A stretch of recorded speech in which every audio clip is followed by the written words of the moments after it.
Hello, friends, and welcome back to another episode of the Bikes or Death podcast. As always, my name is Patrick, and I'm your host. And on today's episode, my guest is Tim Krueger, who is the CEO and founder of Esker Cycles. And this is a special episode because not only did I get to meet and interview Tim in person, but he also hand-delivered my brand new Esker Hayduke titanium bicycle. Kind of a fun story. I contacted him about getting a bike, and it just so happens that he was getting ready to leave on a road trip across the country, and he was going to be passing through Texas, and so we were able to coordinate so he could hand deliver my new bicycle. We went on a little ride, and then we recorded a podcast out at Lake Bryan, which is my old stomping grounds. So it was a extra special episode for me and a really fun one. If you don't know Tim, he has been in the cycling industry for almost 30 years. He was the product manager for Esker Cycles during the time that they transitioned to the Adventure by Bike marketing campaign and the bikes that went along with it. Think the original Salsa Fargo and the entire category that created in the bikepacking space. After his time at Esker Cycles, he went on to create his own company, Advocate Cycles, and that transitioned into what we know today as Esker Cycles. So on today's episode, we are going to hear all about Tim's history in the cycling industry, learn about Esker Cycles, and we have an overall conversation about the state of the cycling industry as it sits today. So that is what we got for you on today's episode. But before we get to it, let's take a moment to thank the people that made it possible, starting with our latest patrons. So this week, we would like to thank Daz and Richard Hart for signing up to be sustaining members of the Bikes or Death podcast. And we'd also like to thank Christopher T for increasing his monthly donation. Thank you all so much. And if you appreciate this work and would like to support this show, a great way to do that is on Patreon. You can learn more over at patreon.com/bikesor-death. And just a quick note before we get into the ads, I want to let everybody know that Central Texas Showdown kicks off this weekend on Friday, October 25th. So if you'd like to follow those dots, you can find the live tracking map at texasshowdownseries.com. And if you just want to follow along, we'll be posting a bunch on social media over at our Instagram at Texas Showdown Series. I'm looking forward to a great weekend hosting this event, and I'm a little bit jealous of the riders who get to enjoy the Texas Hill Country, but it is going to be a fantastic time, and I can't wait to see everyone out there. All right, well, today's episode is brought to us by Livson. All right, everyone, and welcome back to the podcast. I've got Andrew from Livson again today. And Andrew, I'm excited to talk to you about this topic because I think a lot of companies might shy away from it, but you actually suggested this topic, and that is, why do your products cost what they do? Again, I think a lot of companies might want to just tell you all the great things that they do and all the bells and whistles of whatever they're selling. But it's rare, I think, that a company wants to address the price specifically. And yeah, I think it's a great topic. And I'm interested to hear why your products cost what they do.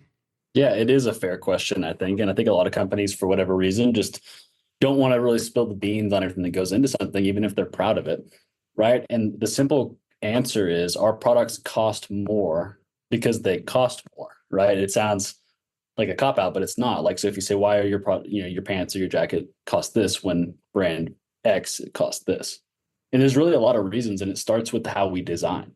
We have a very intentional, long drawn out development process. And so part of what you're paying for is an iterative design process where we've taken more than just 2 prototypes to market. We're taking anywhere from 3 to 10, which is a longer, more expensive process to make sure that the design and the features and the product and the placement of everything on the piece is well thought out and intentional. But it really goes down from there. We use premium materials and preferred materials. And preferred means that it's either organic or recycled or otherwise low impact, and we can verify that. We also design for full features. So like a lot of companies will design for a price point. And your MBA would look at me and say, you probably should be too, right? But we don't put one pocket just because that's the only amount that we can afford to hit this $89 price point. We put four pockets if that's what it needs. Now we don't go overboard. We have some things with one, right? Because that's what the design intended. But like we use strong seam construction. We use more expensive thread. We use more expensive trims and buttons and zippers and things like that. And we don't have to, right? The initial look on a website page won't look any different, but that tactile feel will be better, right? And it's hard to look at something on an Instagram ad and say that's worth this until you know what went into it. And it keeps going. We talked about this a little bit before. We also have like a real person on the phone when you call us for customer service. We pay in-house staff for that. We don't outsource it. We have a repair program that's lifetime and a lifetime warranty, right? So we will stand behind the product after we send it. Once again, this doesn't have any, you don't see this on a web image.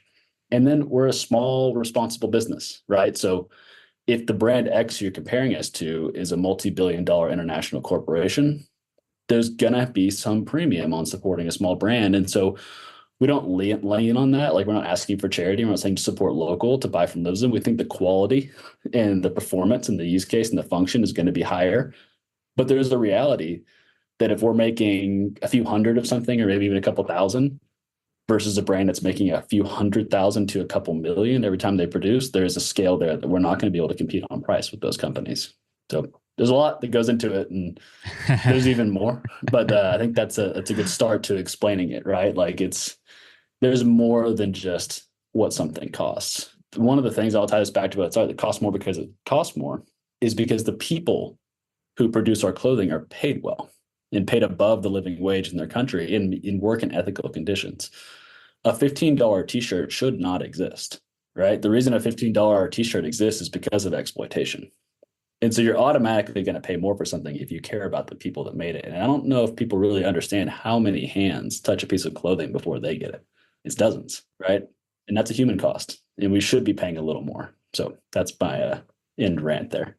I love it. No, it's very thoughtful. I mean, from thoughtfully designed clothes to a thoughtfully run business, that's really great to hear, because you're right. Like when you look on the internet and you see an ad for this shirt or for that shirt or this pair of pants or that pair of pants, you don't know everything that went behind it. And you don't know, to your point, the human cost even that goes into producing a cheaper shirt. And I can tell you as a person, y'all were generous enough to send me some of your products, and I've had a chance to try them out for a while now. But, from the moment I opened the package and just from a tactile feel and putting them on, the quality is evident, right off the bat. And then it encompasses the whole design to last philosophy, so that, you're not throwing things in the landfill. And obviously you have your repair program as well as a way to mitigate that. So there's a lot that goes into it. And it is good to understand, what you're buying. And as a buyer, we can be informed consumers and say, no, I want to buy Livson because they're a good, thoughtful company that's designing thoughtful products. And I can feel good about that. I can wear this pair of pants and feel good about it, and so that matters. It matters to me. If it matters to you, listener, you can learn more over at their website, which is livsn.com. livsn.com. And if you find something you like, you can put it in your cart, use the code BOD10 and get 10% off your order. Thanks for coming on the podcast today, Andrew. Brad, thanks for having me. All right, everybody, welcome to the podcast today. I have Noel Battle from Bikepacking Roots. And Noel, y'all just released a new route network in Fayetteville, Arkansas, and I'm excited to hear about it. Everybody knows I love Arkansas. So what is the Fayetteville Bikepacking Network?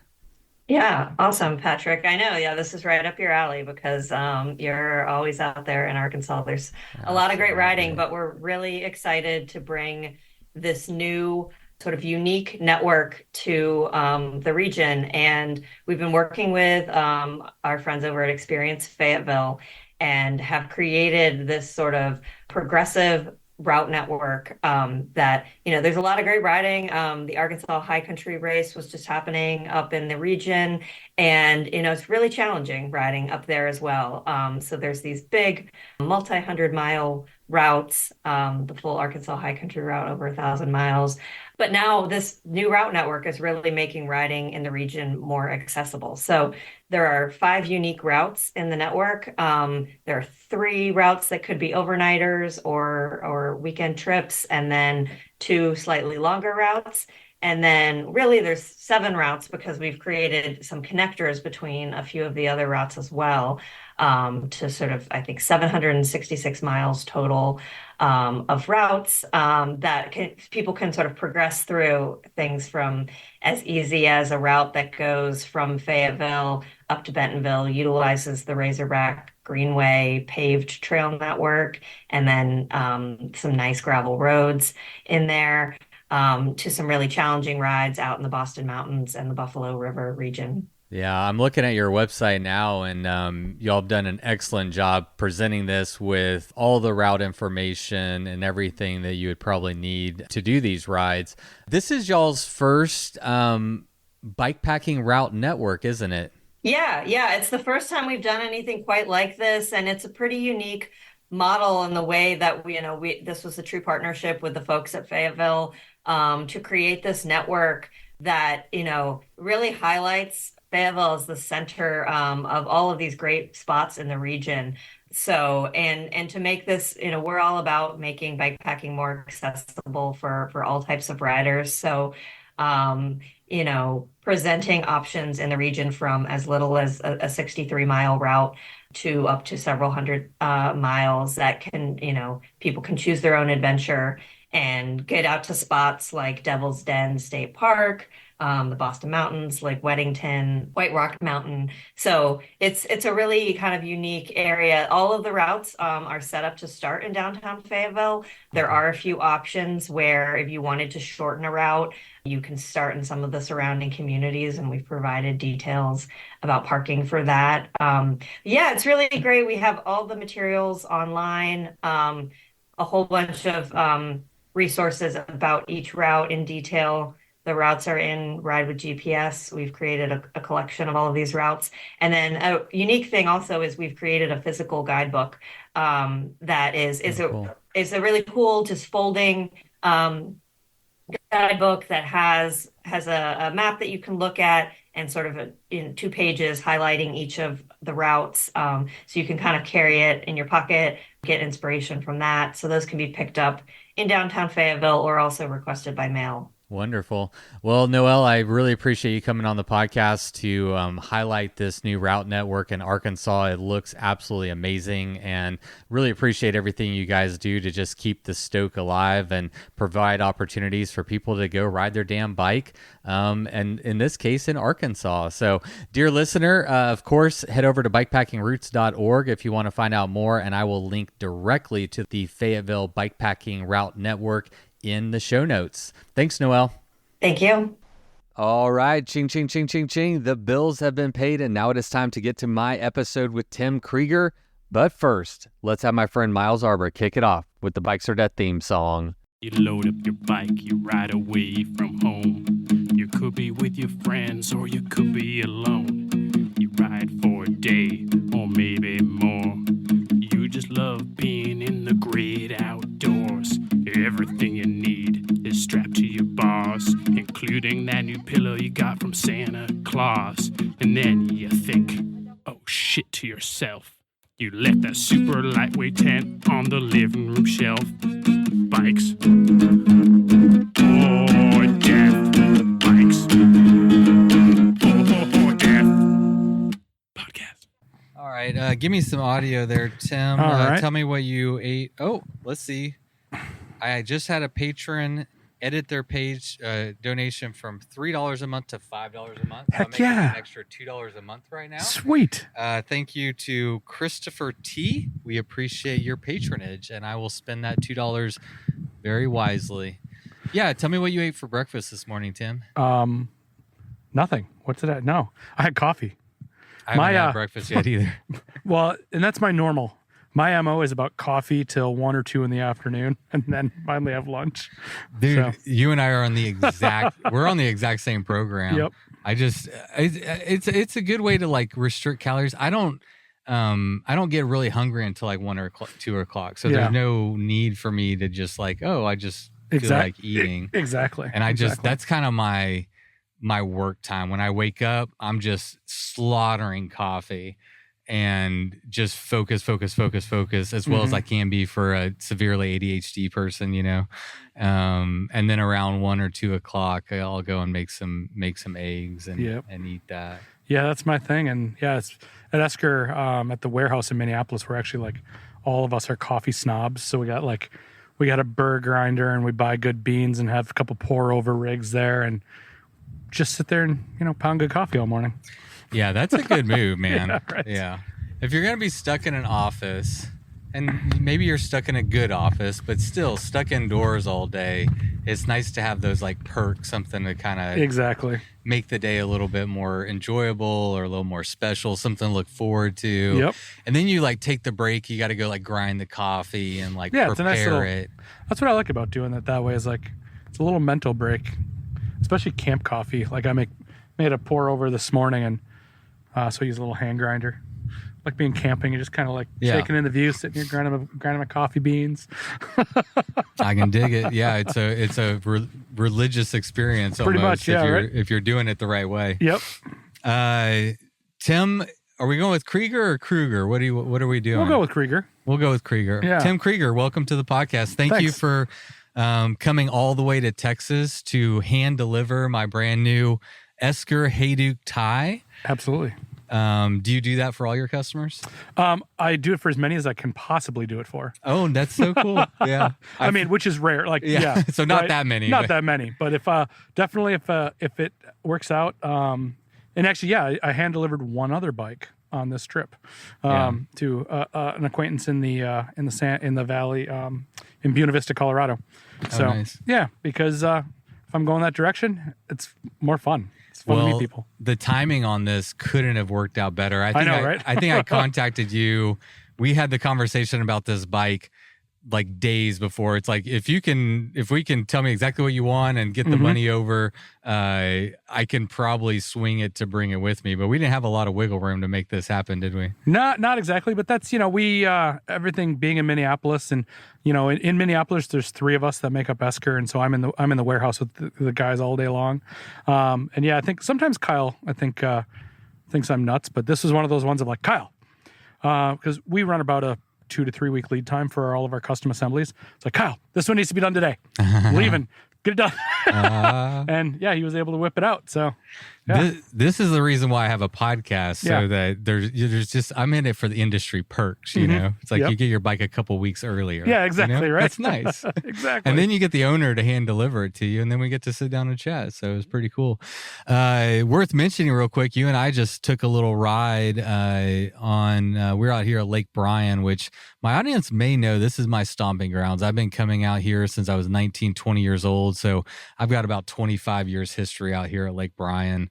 And that's where we're meeting up at. You delivered my bike, took it for a ride, and fell in love. Actually, before I ever rode it, I fell in love whenever I was looking at it on the internet. And even going further back, I've been following Esker since the Advocate days, whenever y'all had a Hayduke in that line, and have really been really interested and fascinated and kind of a fan of your different business models and everything that you've done in the industry, the types of bikes that you're building. And so I'm really excited. This is a very exciting day for me.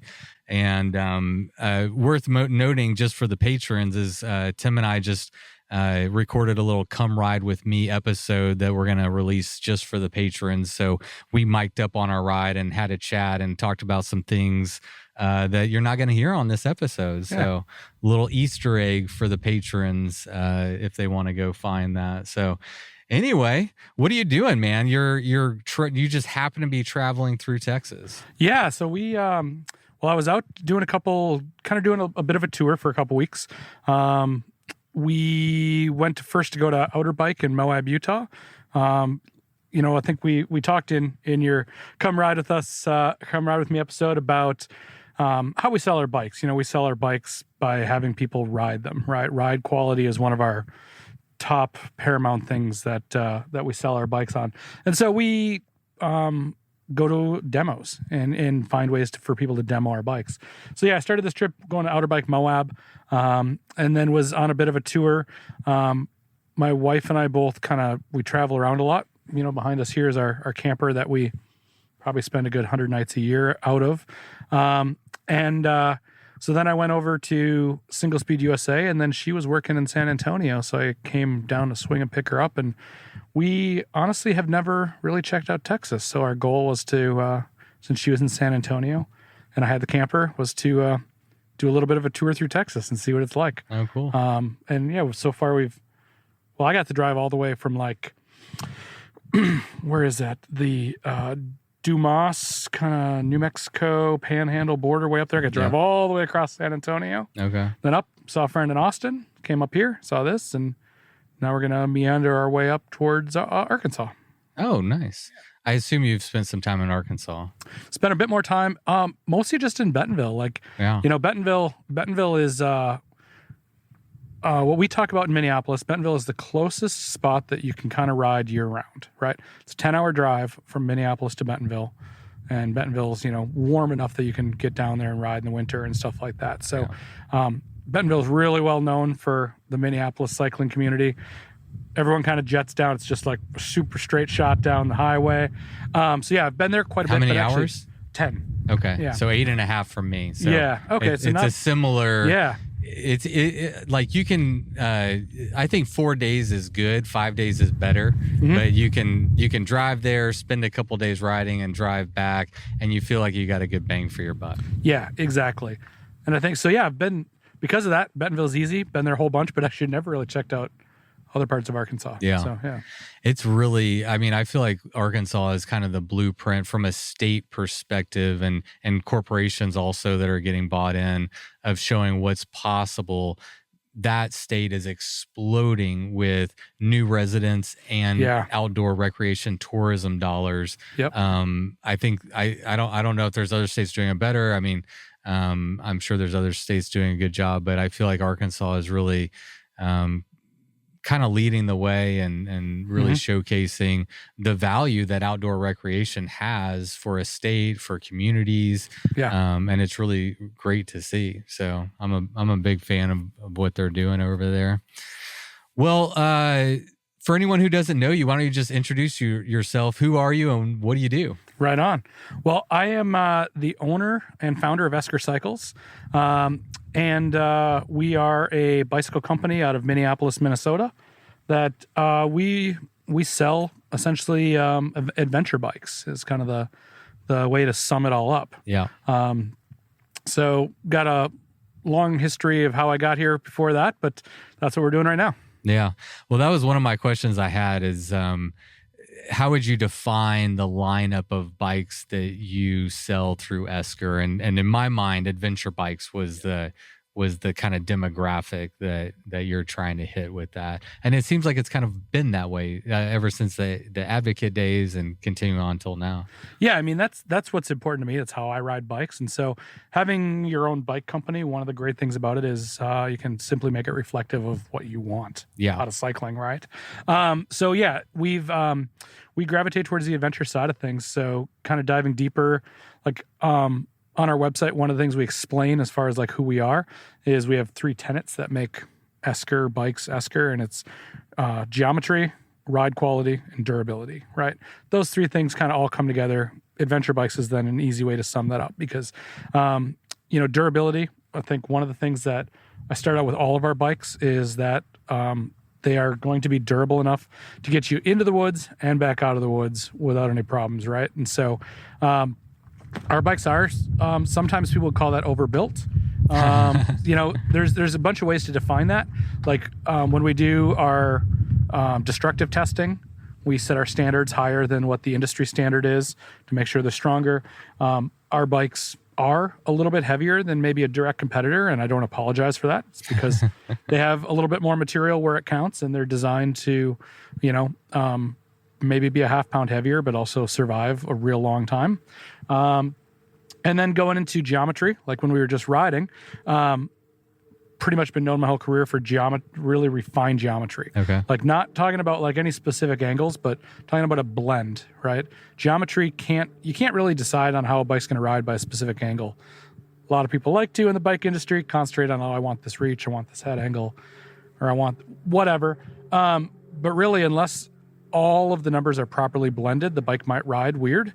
And that's what we're good at Esker, is really refining how everything comes together so that the bike just feels at home when you get on it. Right? Yeah. And then the third part of that, ride quality. If you're going to go on an adventure, you want a bike that's not going to beat you up. It's going to ride really good. And so ride quality comes more into how we design tube sets. We can go real deep on this. This is one of my geek spots. But for our steel bikes, we make all of our own tube sets. There's like a whole ton of words, like, because we use a whole bunch of different engineering methods to get what we want. But I think I'm trying to even come up with them off the top of my head right now. Our steel tube sets are seamless, drawn over mandrel, quad butted, tapered, and heat treated 4130 chromoly. Right? Wow. And like all that I know exactly what you're talking about. Right? Say no more. Right?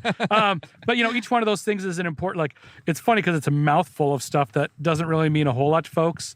Might seem like marketing jargon, but for me, each one of those things is like a process that we do to really refine the ride quality and like make the bike both strong enough, but also not riding like a brick, riding like a really lively ride. And then in a titanium, we use drawn over mandrel double butted titanium, which is also pretty rare. Like titanium's a really hard material to draw a double butted tube.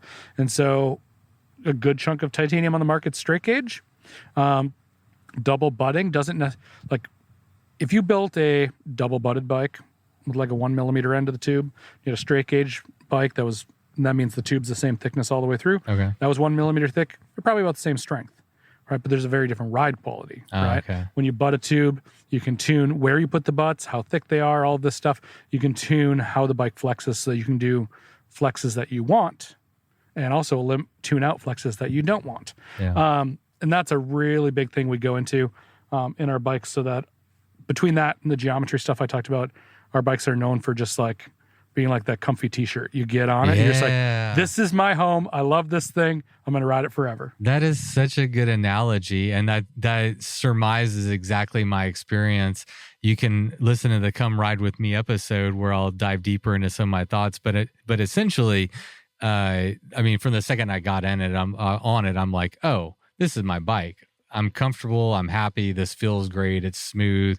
The geometry is a perfect blend. Yep. For what this bike wants to do, which is a bike packing. It's designed for bike packing. Exactly. So you're going to hit some probably lighter single track, not the gnarliest single track. You might be going straight on gravel roads for a long period of time. And so my initial impression is that you hit that mark perfectly. Thanks. Freaking bullseye. Nice. That's always our goal, is to blend all that together as seamlessly as possible to give an overall good bicycle, right? So you went into some of like the technical aspects that honestly they fly over my head. Very interesting to some people, I'm sure, but I'm curious, like, what percentage of the market or your customer base is really tuned in to the very nitty gritty of the 1 millimeter tubing and the butting and the geometry versus the customers that are more like me that just want to get on the bike and be like, oh, this feels right, Right.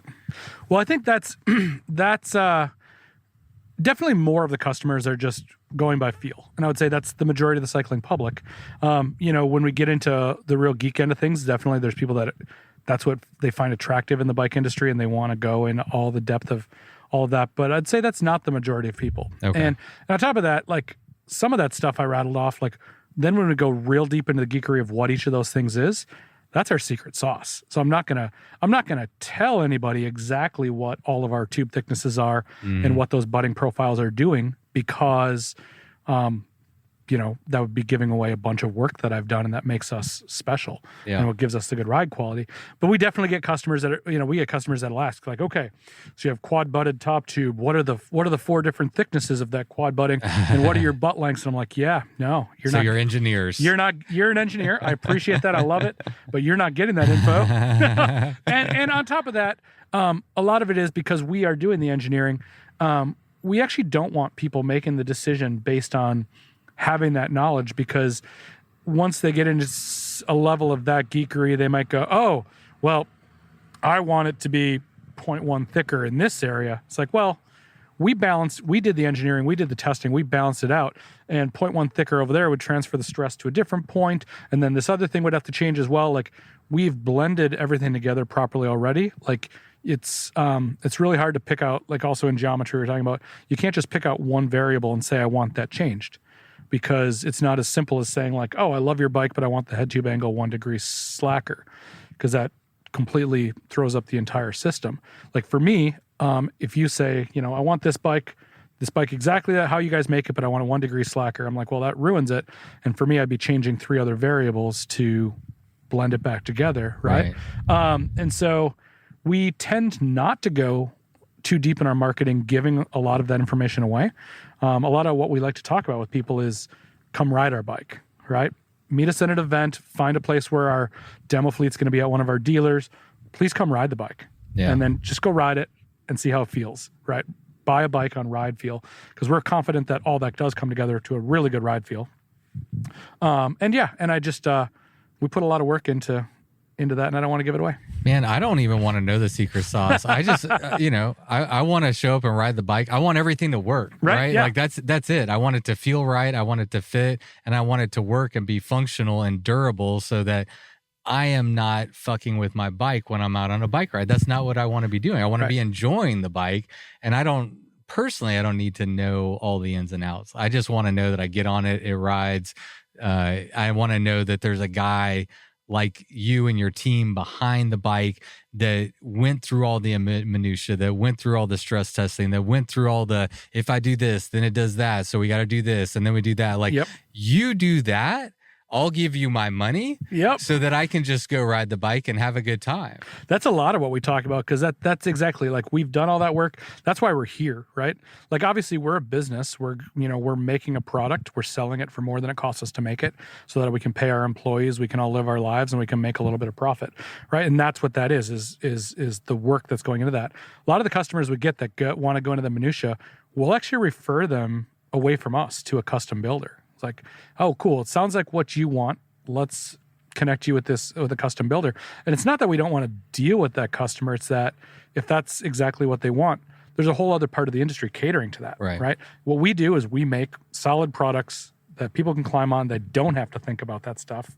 They can trust that we did all the engineering, we did all the testing, we put our name on it, so it's good to go ride. And it's not that we don't want to deal with like folks that really want to geek out, because I love them to death. I'll talk about it all day long with them. But then, most of the time we'll say, hey, it'd be, why don't you go buy a bike from X? Because they'll build you what you're asking for. Yeah. And you're in the business of making people happy on their bikes, whether it's yours or somebody else's. Like, precisely. We're all better when there's more of us out there having a good time on our bikes. Yep. So there's not a lot of value. And I mean, maybe from a bottom line business perspective, but long-term business strategy, it's better to just lead your customers in the best into the best direction, whatever that may be. Yep. So Tim, I feel like you're a bit of an enigma, and I don't know if that's by design or not, but researching for this episode, it's kind of hard. Like, you don't have a huge, not talking about your Esker Cycling, but your own personal social media. Not huge presence there. I went Googling and Googling and Googling. I didn't find any other podcasts that you've been on, and maybe you have. A lot of the articles that I found where you had been interviewed and stuff were back from like 2015 and the advocate days. Sure.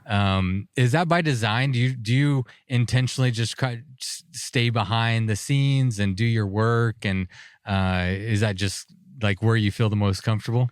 Yeah, definitely. Like, I'm not trying to like throw myself out there in any big way with this. Like, I really just like, I like making bikes, I like being part of the bike industry. I would definitely say, over time, promoting Esker has definitely been one of our weaker spots, because that's not me. I'm not one who's going out and, doing every single thing to get attention or talking a lot about our stuff. So, yeah, like social media, especially, like I've said many times, if it weren't for having to run a company, I probably would have deleted Facebook and Instagram by now, right? I'm saying, yeah, I'm saying. But that's a fact of marketing products in today's world. So I have Facebook and Instagram. Yeah.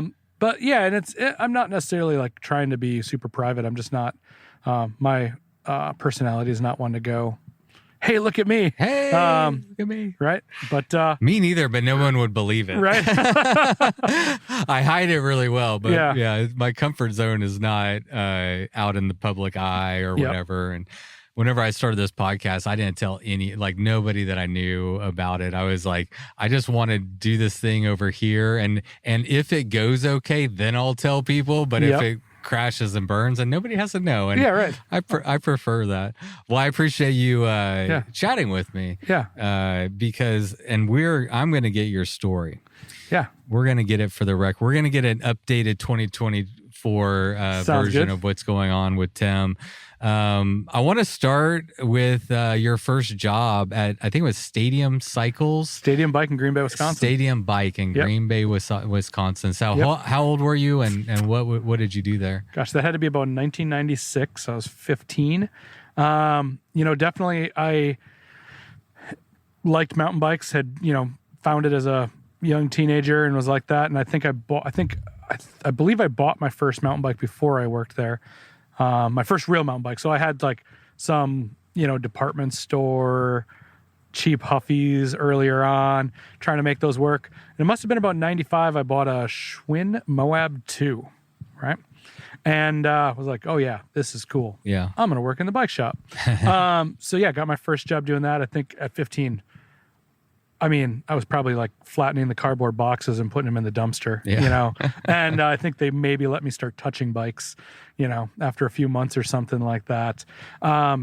Well, in 10 years, I want you to know your story hasn't changed, because there's a Bike Rumor article interview with you from 2015. Nice. And you gave that same answer. Oh, perfect. So your answer, you're consistent, man.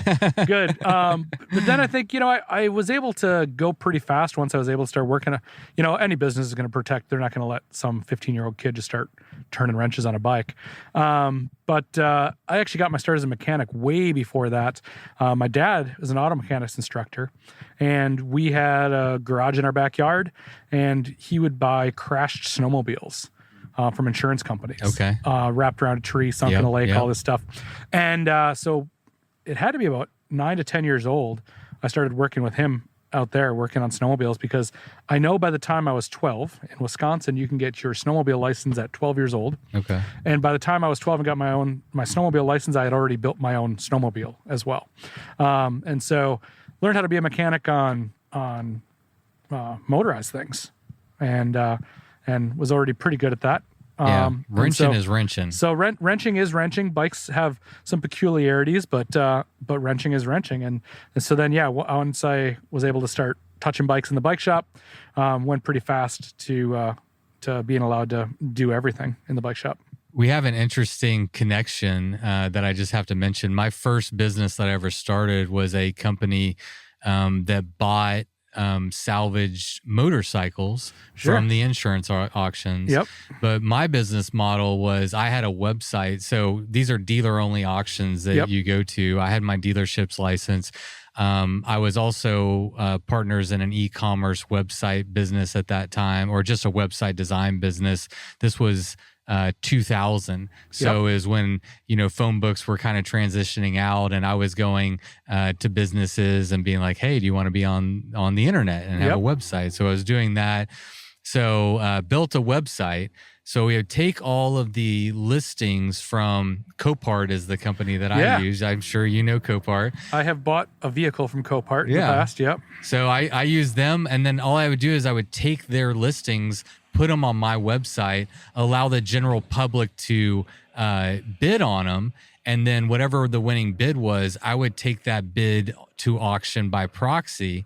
And if they won, I would take like a 10% finder fee. So I was shipping bikes all over the world. Yeah. And then I got into buying some myself and fixing them and turning around and selling them. And so that was one of my businesses too. Not so much on the mechanic side, more on like the business side, but I was in the same game for a little while. Yeah.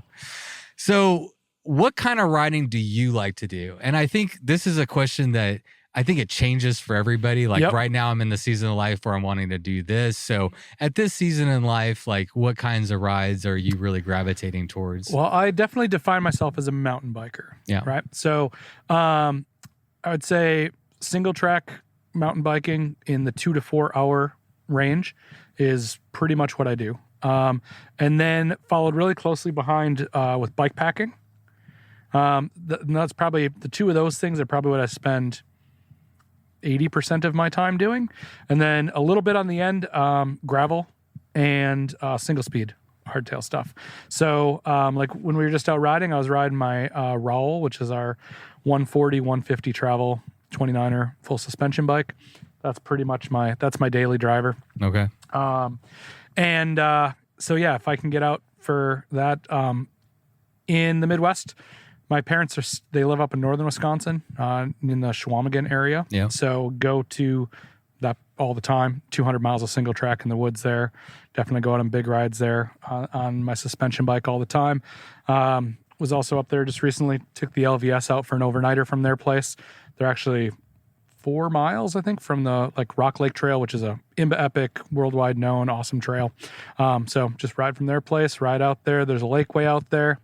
Nice little 14 mile, I think, one-way ride from their place out to an overnighter, ride back. Yeah. That's the way I definitely spend most of my time. And then, like I said, a little bit of single speed, a little bit of gravel. I did spend 7 years as a bicycle tour guide. From, what was that? 1999 to 2006 in the summers. So I definitely like getting the long drop bar miles in that way, but just don't find the time for real long rides anymore like that. So, up to 50 mile-ish gravel rides once in a while. That's the hard thing, right? Is finding the time, man. That is the key factor right there. And when you're owning a business. Oh, yeah. So you own a business, you're married, you have familial obligations. I've got a couple kids. Yep. And trying to run a business, and it's it's hard to find the time, but when you find the time, it even makes it that much more special, to be able to get away. I mentioned where you got that 5-day bike. It's probably more of a bike tour, a dirt tour of Oaxaca, because we're going to be trying to stay in like a hostel or some kind of thing every time. And there's a lot of reasons for that. One, don't want to go to Oaxaca and not enjoy the culture. Right. So like there, Cass Gilbert has all these campsites that are like right outside of the city, which is great. Cool. Do that. But I want to go into the tienda. I want to, eat some pupusas, some tolludas, and some margaritas probably, and like just enjoy like the culture. Like that's a big part of like why we want to go. And then I'm trying to film it, so then at night I can like transfer all my files and recharge stuff. And that's the approach we're taking. So we're gonna dirt tour it, but I haven't been on like a 5-day trip. I think it was like 2019 was the last time I got in a full solid 5-day. I might be forgetting some. Oh, I just rode across Arkansas for 6 days. That counts. See, I forget shit. They're in there somewhere. Well, same thing. I mean, that's what I used to love doing. But trying to find the time to be away from the business is really hard and things like that. Like we actually just sent 2 of our guys and 4 of our dealers and a photographer on the Durango to Moab San Juan Hut trip. Yeah. That's one I'd love to do. They just did that, and I was partly that might be that thing has like 4,000 feet of climbing on some days. Oh, wow. Yeah. I was like, so partly that might have been above my physical ability, but also I was like, just even finding that much time to be away is hard. Yeah. So I had to sit there and go, oh, I wish I was there, but they had a good time. I've been invited on that trip with a couple different groups on 2 different occasions, and I haven't been able to go, but that one's on the bucket list for sure. I like the concept of the hut to hut. Yeah. For sure. Schwamigan. Yeah. So when I was researching, I learned that you were the race director, the creator of the Schwamigan, which it's now the Schwamigan 100. I don't know if it's always been the Schwamigan 100. Well, there's 2 distinct races there. So the Schwamigan Fat Tire Festival, or the Schwamigan 40, which is what's really well known. It was started in 1983 by Gary Crandall, largest mass start race in the country. That is entirely separate from what we did. And we had the Schwamigan 100. Okay. So different, and some people confuse them a little bit, which is okay. Because the reason for the Schwamigan 100 was because of the Schwamigan 40. So the Schwamigan 40, like I said, legendary event, started in one of the earliest mountain bike races ever in the country, largest mass start mountain bike race in the country for a long time, all this stuff, and brought 2,500 racers a year. Wow. To our little tiny corner. Up there, it's you're racing from a town of 3,000 to a town of 250, right? Like it's pretty cool, right? So lots of people come up, got to see all that. When I was living up there, there was a lot of people coming up for that. There was a lot of single track building. The Schwamigan Area Mountain Bike Association, been around for a really long time, organization that builds trails there. At that time, 25 years ago, there was already 100 miles of single track in that area. Now there's well over 200. I think it's almost up to 300 now. So all these people are coming up racing this Schwamigan 40, which by today's standards amounts to a gravel race. At that time, definitely a mountain bike race, but it leads out on a few miles of pavement into 10 miles of ski trail on the American Birkebeiner Trail, also largest ski race in North America, in the area, and then gets on some 2-track and some gravel roads and so on and so forth, back on some ski trail. Basically doesn't hit any single track, right? And it's because it has so many people, like it is what it is. So I wanted to put together something that brought people up to that area and showed them the single track that was there.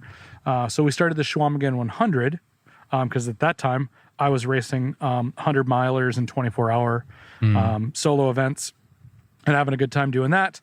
We started the Schwamigan 100 to bring people up there, show them all the 100 miles of single track, because also in that area, such an extensive network, we could run 100 miles, of which it was 80, I think it was about 84 miles of that 100 miles were fully on single track, and we never used the same trail twice. Oh, wow. Right? It was super cool. So every year a new course? Oh, no, not every year. Just like in the 100 mile, they never looped over the same piece of trail twice. Gotcha. It was a big circuitous loop through all that. So it was pretty cool. And we did actually over the years, we did change the course many, many times. So how many years did you run that?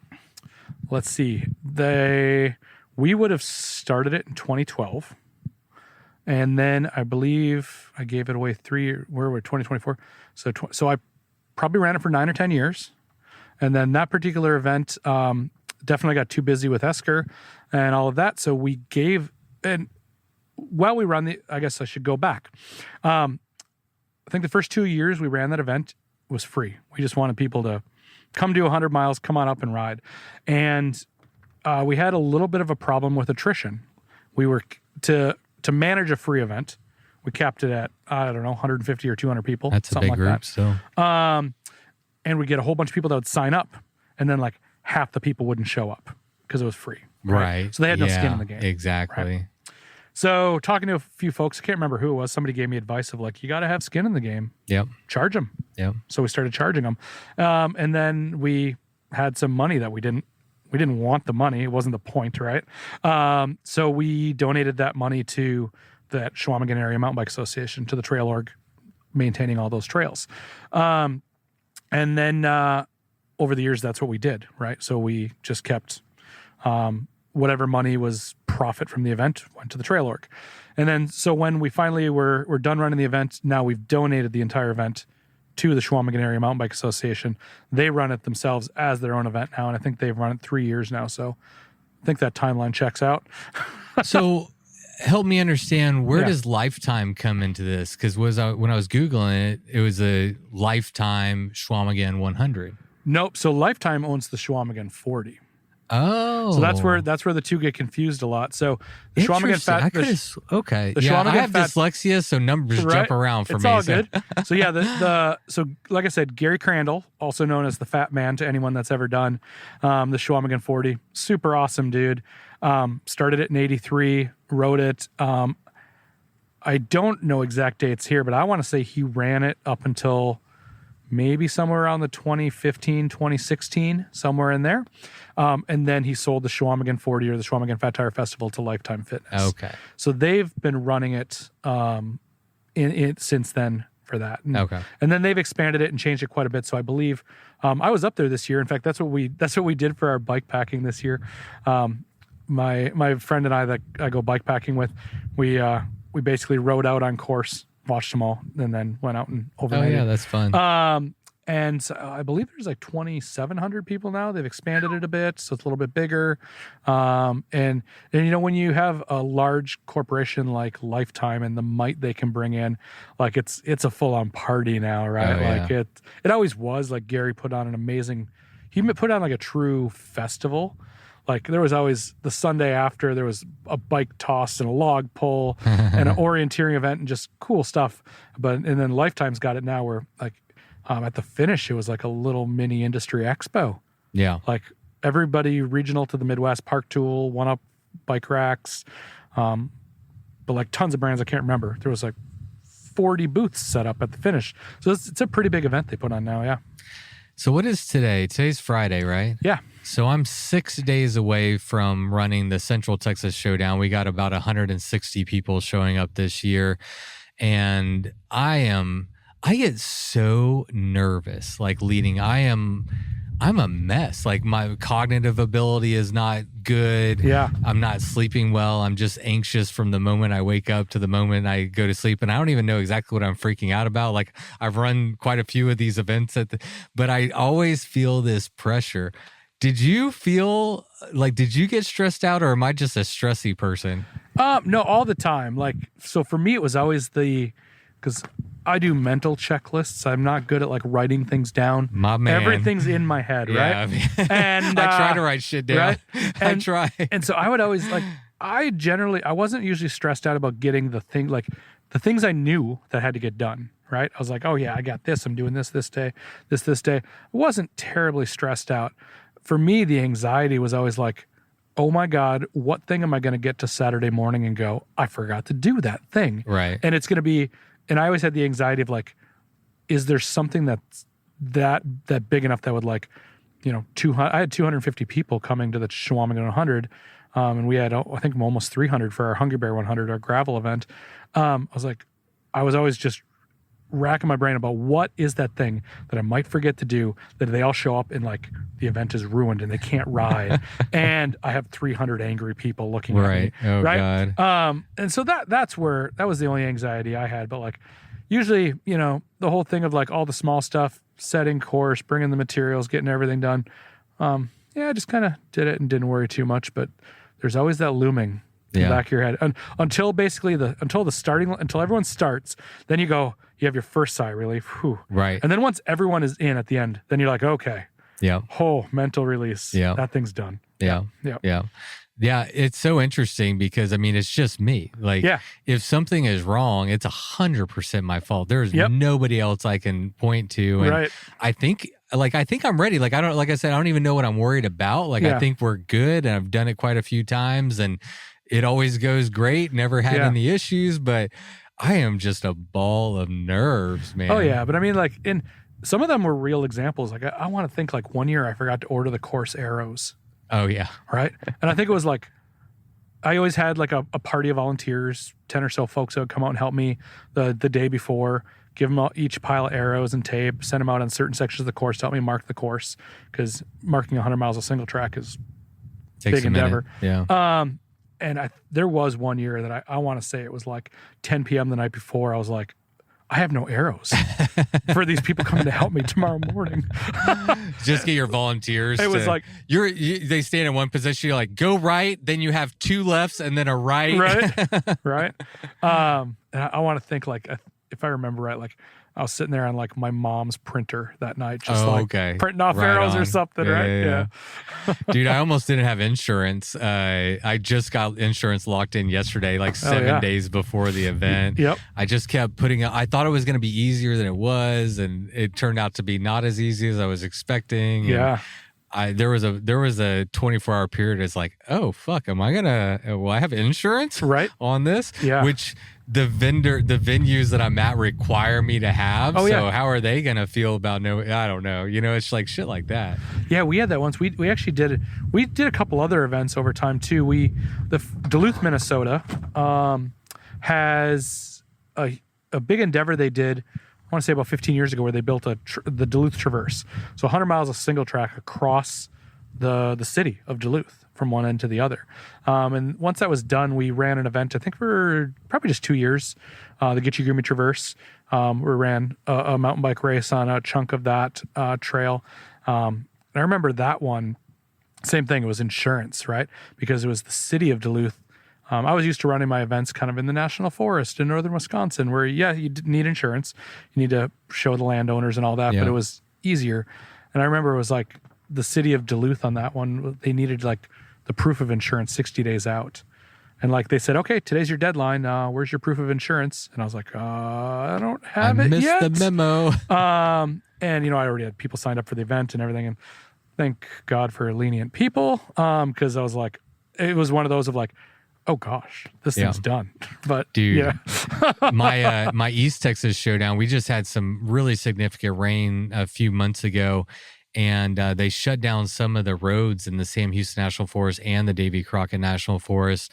And I remember hearing about that like months ago, but I kind of forgot about it. And then I was out there, like I was scouting a new portion of the route. I was checking something out, and I came across this like closed road with an official notice from the National Forest Service. And I was like, oh, fuck.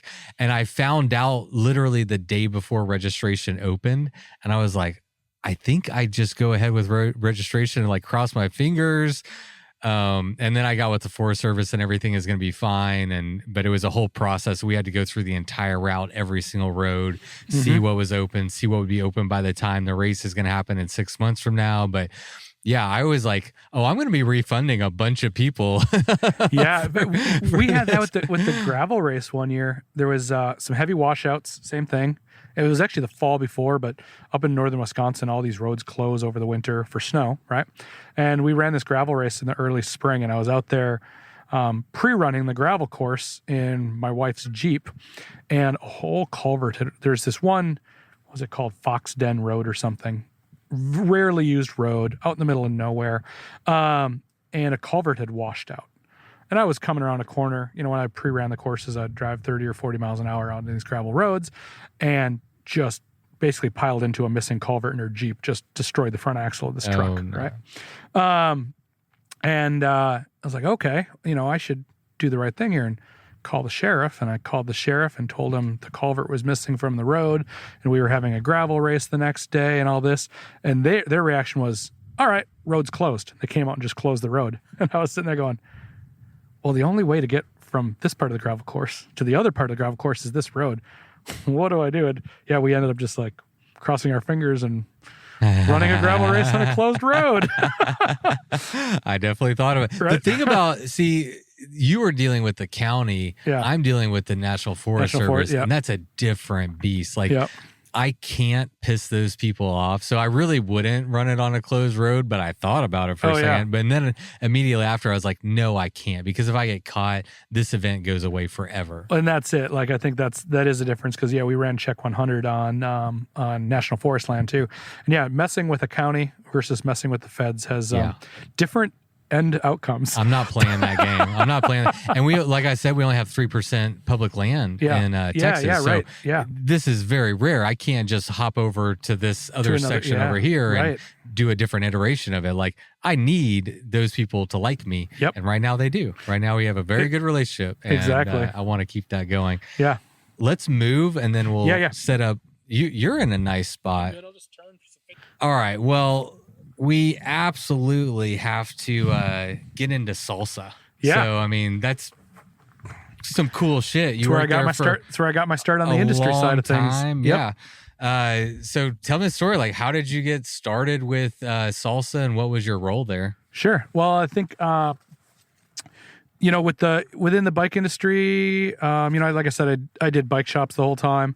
So then I was managing a shop in northern Wisconsin in the Canba area for a while, and we were a really good salsa dealer, and so ended up getting to know a lot of the people at Salsa, because also Salsa QBP Minneapolis based. It's only 3 hours away. There you go. They would come, pretty much all of QBP when they want good single track at that time would come up to where we were.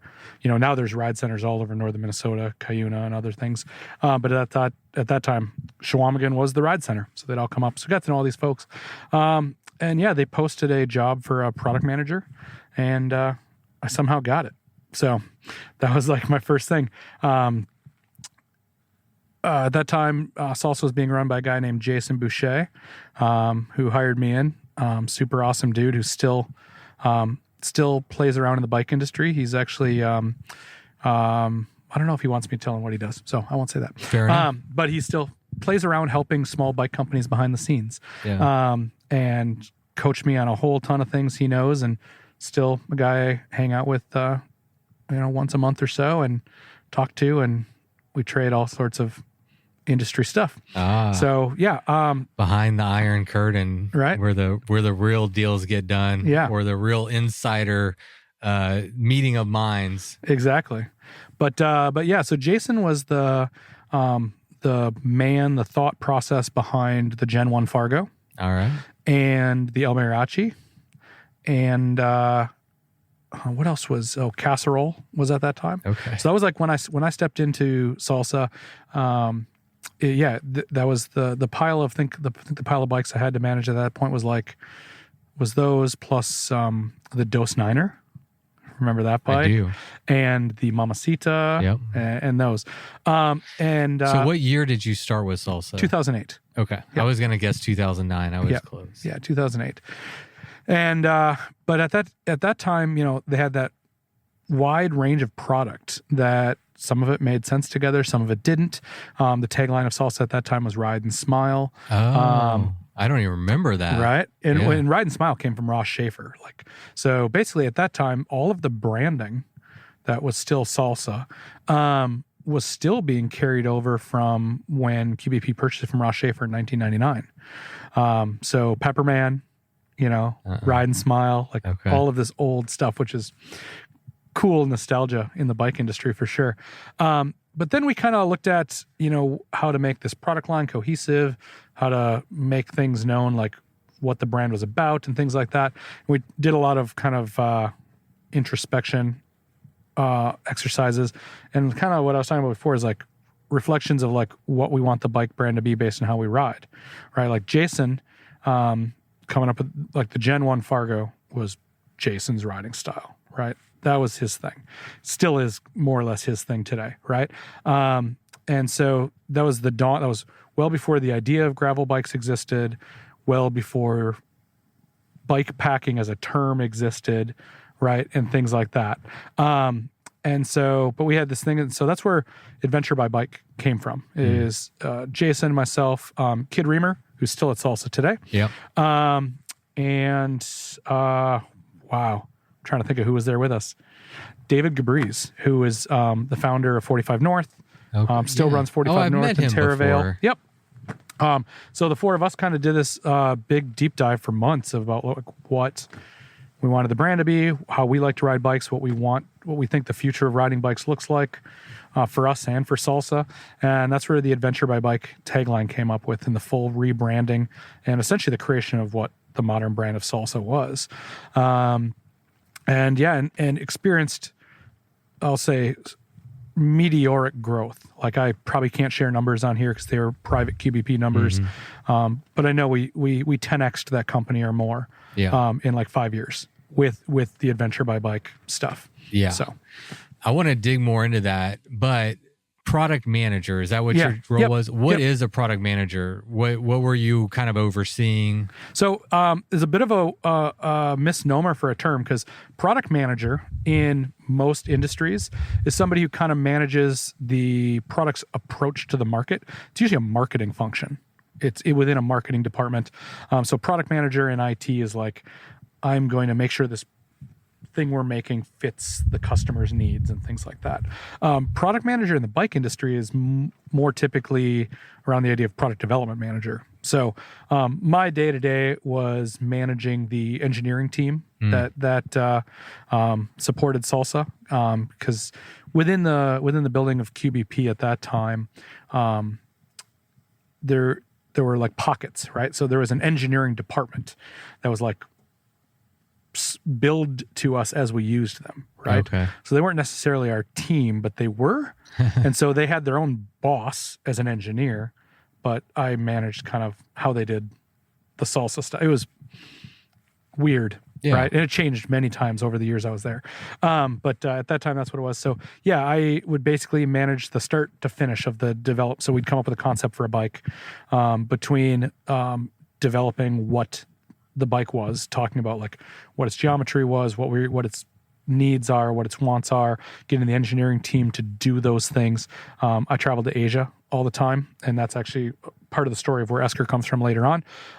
So I went to Asia 4 or 5 times a year for them, working with all of the partners overseas, the factories, the assemblers, everything else that was done over there to basically deliver a sellable product to the QBP warehouses. Yeah, that's amazing. Yeah, so you had your fingers in the pie. Yeah, and that definitely I would say like the bike industry has a lot of fun jobs. That was an extremely fun job. I mean, having the power of QBP, they're an enormous company, well respected around the world for like being well run and paying their bills on time. So like basically you'd never get a no at any factory. If you went in saying, "Hi, I'm QBP," they're like, "Cool, what do you want? We'll do it." Right? It like having that power as a product developer was just like, yeah, it's where kind of the creativity that Salsa, Surly, and then some of their other brands are known for came from. Is like we just had this these amazing teams coming up with these cool ideas, and then this amazing horsepower behind us to do it. Yeah. Yeah, so let's dig into that. I have a 2011 Salsa Fargo. It was my first bike that I got specifically with bikepacking in mind. And, you know, at that time, Salsa, I mean, they're still cool, but I mean, they really set themselves apart by being, I want you to help me fill in the blanks because I'm just a consumer looking on the outside, but I mean, the Salsa Fargo was a revolutionary bike at that time. And then this whole product line and this ethos of adventure by bike, I mean, can we credit Salsa and you were there during that time for this emergence of this whole other genre of bike riding, bike styles, bike geometry, what bikes can do, what they're for, all this stuff? Yeah, I think you can definitely credit Salsa in that, because that was internal discussions we had. Is we knew we were the first to be doing a lot of these things, but we also knew that we weren't going to be the last, that we were creating something and a lot of people would be joining us. Yeah. I would say being a part of those internal discussions 15 years ago, I don't even think our wildest dreams would have said it's as big as it is today. Right. Like they definitely kicked off something big, right? Like if you look at, cause that's Salsa with the Warbird. The aluminum Warbird was a bike I worked on. That was the first gravel specific bike ever made. Oh, right. Like the Fargo was intended for mountain touring, for that. Looking at how people were riding gravel, basically at that time in Minnesota, gravel was blowing up in Minnesota because we have tons of gravel roads, right? And this would have had to be about 2010. People riding cross bikes, all this stuff. So we kind of looked at what is, for this riding style, what's appropriate. And what was appropriate was a low bottom bracket and a long wheelbase, right? Cross bikes are all high bottom bracket, right? So we basically took, now I'm drawing a blank on names. Not Las Cruces was a steel cross bike Salsa had. La Razza was a steel one. I can't remember the name offhand, but we had a black and blue, I remember it, cross bike, made out of aluminum and everything. And we basically just took that engineering, those tube profiles, those everything, but just made new geometry. Okay. Right. And that was the very first Warbird. It was the very first, what I would say, gravel specific frame set ever made, with a low bottom bracket, a long wheelbase, made for, more tire clearance, made for going out on gravel roads. And at that time, I remember trying to get that thing through, because, it's a big corporation. Everything had checks and balances. When I came up with crazy ideas, I still had to deal with accountants and lawyers and everything else to get product through. And I remember that being like, really? We're going to sell that? All right. Maybe people will want something like that. And, now that's the biggest segment of the bike industry. Right. Entirely. Right. Or I'd say the non-powered. I'd say e-bikes is probably the biggest segment of the bike industry on its own right now. But the biggest pedal bike segment. So they did that. And then same with bikepacking. Like, Jason definitely showed me bikepacking. We were bikepacking back when Revel 8 was called Epic Designs. And to get a bikepacking frame bag, you called up Epic Eric himself, and he sewed it in your basement. And he was the only dude. He was one dude running Epic Designs at that time, and the only dude making frame bags in the entire country. Wow. And I think my first bikepacking trip was a 6-day. I strung together the Cocopelli Trail and the White Rim into one beautiful. big 300-mile loop over about 6 days. And I remember, calling Epic Eric and getting a frame bag made for that bike. That's as OG as you can get. Pretty much, right? Yeah. Now seeing how that segment is today is amazing. It's right? crazy. Yeah. And it all started at this time during which you were at Salsa helping to create these ideas and these bikes. And I'm curious, like, what was the thought process? Like, how were you approaching these ideas? Were you just saying, hey, this is the bike that I want? Or are you looking at the market and being like, they're using that bike to do that, I think we could do it better? Like, what was the thought process for, like, what led to y'all coming up with these ideas that were complete outliers that have now created entirely new genres and sectors of cycling? I think that was a big shift over in that it was a little bit of analyzing how we were using bikes and wanting to use bikes, and also how other people were, because there was a big shift over in the industry at that point of like, the 10 years prior to that point, mountain biking was cross-country racing or downhill racing, right? That was it. And racing was a big focus of pretty much all aspects of the bike industry. Right. And there was we saw people start to go like, I don't just want to go racing all the time, or I want to do other racing. Like the new series popped up at that time too. So Salsa suspension bikes were definitely geared at that time towards 100 milers towards 24-hour events. That's what I was doing at that time. I was like 24 solos. I was actually moderately good at that. I'm slow, but I can ride slow for a long time. Could at that time. That's me. My saying is I'm pro slow. Right. I can go for a long ways, but I'm not going to do it very quickly. Right. Exactly. And so, that's where so we saw kind of this adventure potential and people wanting that, but mostly saw it from within. This is how we want to use bikes. And we were kind of being given freedom to build this brand of how we wanted to play with bikes. So we did. Yeah. Were you involved at all with the Cutthroat? Yes. The Cutthroat was right as I left Salsa. So that one was called Carbon Fargo in project name. Yeah.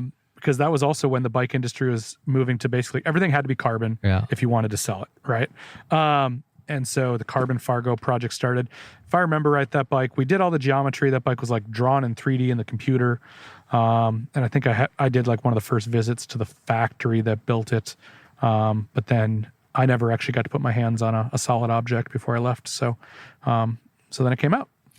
I mean, yeah, the Fargo, I feel like was a big shift in the bike industry. Yeah. And obviously the Cutthroat is kind of on its coattails, but it does seem to stand alone as just widely regarded, exceptional bike, especially for that type of riding. I mean, it was designed around the Tour Divide. So I think, Tour Divide style riding.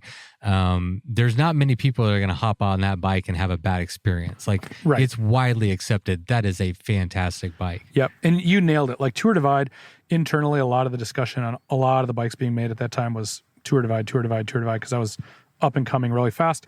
At that time, Salsa was sponsoring Jay Peterberry. That's where I got to know Jay really well in the early years. Behind the scenes, Jay was actually helping us quite a bit and a lot of feedback on product development. Right. And I got to do several trips out to the Tetons to just hang out with Jay, get his feedback on whatever thing we were doing at that time. Jay's got ideas. He's got ideas. And he rides bikes a lot. He rides bikes and he's got ideas. And he has good ideas. Yeah, exactly. Yeah.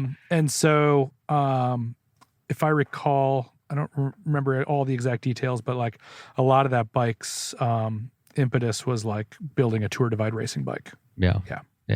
Very cool. Well, you could talk about Salsa for the next 5 years. Right. But you've had how long have you been in the cycling industry? Since that first bike shop job at Stadium Bike in 1996. So I guess 28 years. 28 years. Yeah. So we're coming up on 3 decades. Yeah. So going to try to cover as much as we can. So let's skip ahead to Advocate Cycles. So you left, take me through, you left Salsa, and did you leave to start Advocate? What happened there? The bike industry is an interesting place. We'll say with QBP, my time was up there. Yeah. That happens a lot, at bigger corporations for folks, right? So after that, I was actually kind of going to go, you know what? I think I'm going to be done with bikes for a while. Like I said, I have a skill set as a bicycle touring guide. We actually considered starting our own business in more of the recreation and tourism industry. Okay. Yeah. I also, I'm auto mechanic, things like that, can do a lot of things. So for a while, I was actually like going to leave the bike industry, and I shouldn't say a while. We're talking about a gap of 2 weeks here. And then basically after the news got to Taiwan that I was no longer at the company, the steel frame factory that made all of Salsa's steel frames, owned by a family, tight-knit family I was pretty tight-knit with. They called me up. They're like, hey, what are you doing? I was like, I don't know. Like, well, you want to start your own bike company? We'll help you out. It's like, all right, that sounds like a good idea. Yeah. Like letterally, that was where it kind of came from, is like, we were sitting there going, what's next for me? Oh, they called me. Let's start a bike company. Right? Yeah, why not? I know how to do that. Well, Right? you know how to make the bikes. I know how to make the bikes. That's a big part of it. And it also at that time, there was some stuff where... and also, I'm just going to interject real quick. Not only did you know how to build the bikes, but you had the experience of being in the industry with one of the biggest, especially in this sector of sports, right? Esker Cycles. Yep. So you were privy to the intimate interactions, how to run a business. What do I need to do over here? What do I need to do over here? And you might not know how every piece works, but you got a crash course for however long you were there, 10 plus years on the inside workings of running a bike company. So you were in a pretty good position. Exactly. It was in a good position. And like I said, having the support of like the factory, like that's the barrier to entry to starting a bike company for most people, is understanding how the manufacturing works and the contacts. It's a pretty secretive thing over there. There's a lot of people that think, oh, you can just show up with a pile of cash and get your stuff made. First of all, Asian business is based on relationships, not necessarily money. They care more about whether they like you or not, over whether you have a pile of money. In fact, typically a lot of Asian factories view somebody showing up with a pile of money as that's going to be a problem, right? There's going to be some problem with that later on. That's a good perspective to have. It is, right? So they definitely have a different business approach than we do. And so there was that. And then on top of that, there was also some things I knew that Salsa was changing, primarily moving away from steel bikes. Steel bikes are definitely one of my passions. Mm-hmm. So I was like, yeah, all right, I'm going to start a steel bike company. And like we talked about before with this Schwalmingen 100, we're always giving the profits of that away, right? We're like, okay, maybe there's something to a bicycle company that does that same thing. Yeah. Right. We went around and actually for a few months started to learn about, because the one thing I didn't know how to do was like how to run a company, like the finance side of it, the accounting side of it. And I was like, okay, so how does this work? We went to like some, what are they called? Accelerator or incubator business things in Minneapolis, and found out that Minnesota was actually starting this thing called benefit corporations, which they're in Minnesota law was called 403B, which was essentially this blend of a nonprofit and a for-profit. So behind the scenes, you were a legal C corporation, which is a for-profit corporation, but you had this layer over the top of it, this legal layer over the top of it, requiring you to have more than just profit as your reason for existing, right? Because like literally when you go file a C corporation filings, lawyers advise you for your purpose of corporation, lawyers typically advise you to pursue all legal means of profit. It's literally like the corporate charter for you're there to make money. Many C corporations, right? But this 403B was a layer over the top. And then on top of doing that, it was like an open January 2nd the next year. And there was this big high-powered law firm downtown that was going to like help us for free to like do it all for the first 10 companies wanting to do this thing. So we signed on with this high-powered law firm that did all this cool stuff for us for free. And we started as a benefit corporation. That's how we launched Advocate. And definitely learned a few things through that. Like for one is Advocate pledged to give 100% of its profits for back to cycling advocacy, of which we did. In 2 years, we returned a little less than, I think it was like $78,000 or a little less than $80,000 for 2 years of bike sales. I think we sold 500 bikes or something in those 2 years, which is super proud of, but definitely learned like, okay, that's not long-term sustainable. And I think there was a bunch of idealism in all of that because also Minnesota dissolved the benefit corporation system because basically people were taking advantage of it, I bet. Maybe that, but maybe also not y'all, but I think there were a whole bunch of us going, cool, we all had some, rose-colored glasses on. This was a great idea, but it's not long-term sustainable. Businesses have to be profitable to have that money to build up a baseline, to grow, to pay their employees. Like being stable and just, being able to pay your employees and add more employees and have employees that, don't worry about a paycheck. That's a huge part of just simply building a solid business, right? And so I think at that point, rose-colored glasses was like, oh, I don't want to be this money-mongering profiteer. I'm going to give all my money away. But you need that money to like support the people that support you and grow the company and do better things. And so definitely changed my mind over the time, but also at that time. So so that was then when we quite proud of those 2 years we did, but transitioned everything into a straight-up normal C corporation as Esker. Yeah.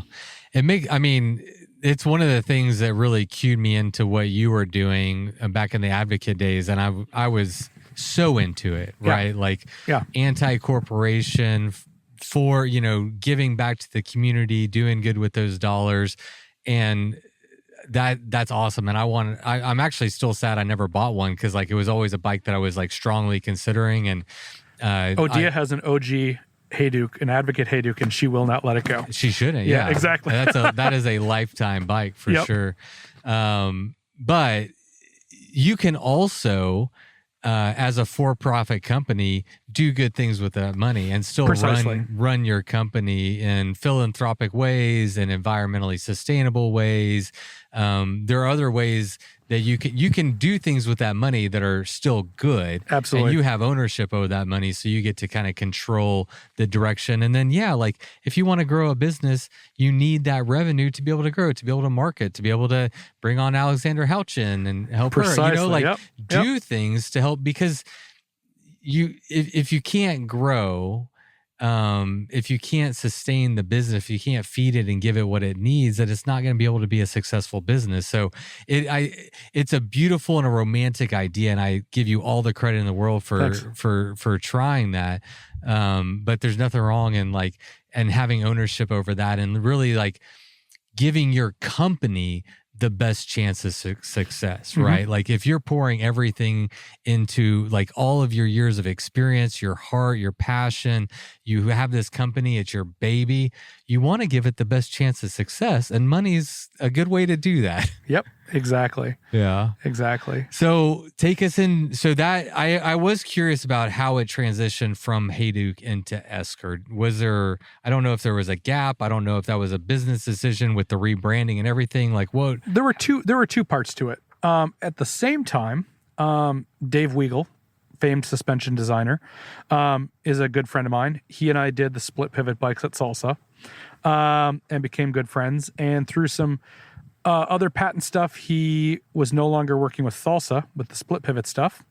I was already on my own doing this and already knowing that Advocate was going to need to become a profit center. And I had gone out and seen Dave, and I had actually pitched Dave on another bike brand doing medium cost aluminum frames using his DW Link suspension frame or suspension design. And Dave's like, yeah, we should do something together. Let's do something together. It's like, cool. So we go out there, and myself and Anders Brosty was one of our co-founders. He was an engineer at QBP. He was the engineer behind Problem Solvers. Like when you saw Problem Solvers do all kinds of awesome new little fitment widgets, that was all Anders' ideas. He was behind Whiskey, 45 North, some other stuff. He actually left QBP before me, and then he was one of my co-founders of Esker. So with the suspension was actually kind of separate from what was going on with the steel hardtails at that time.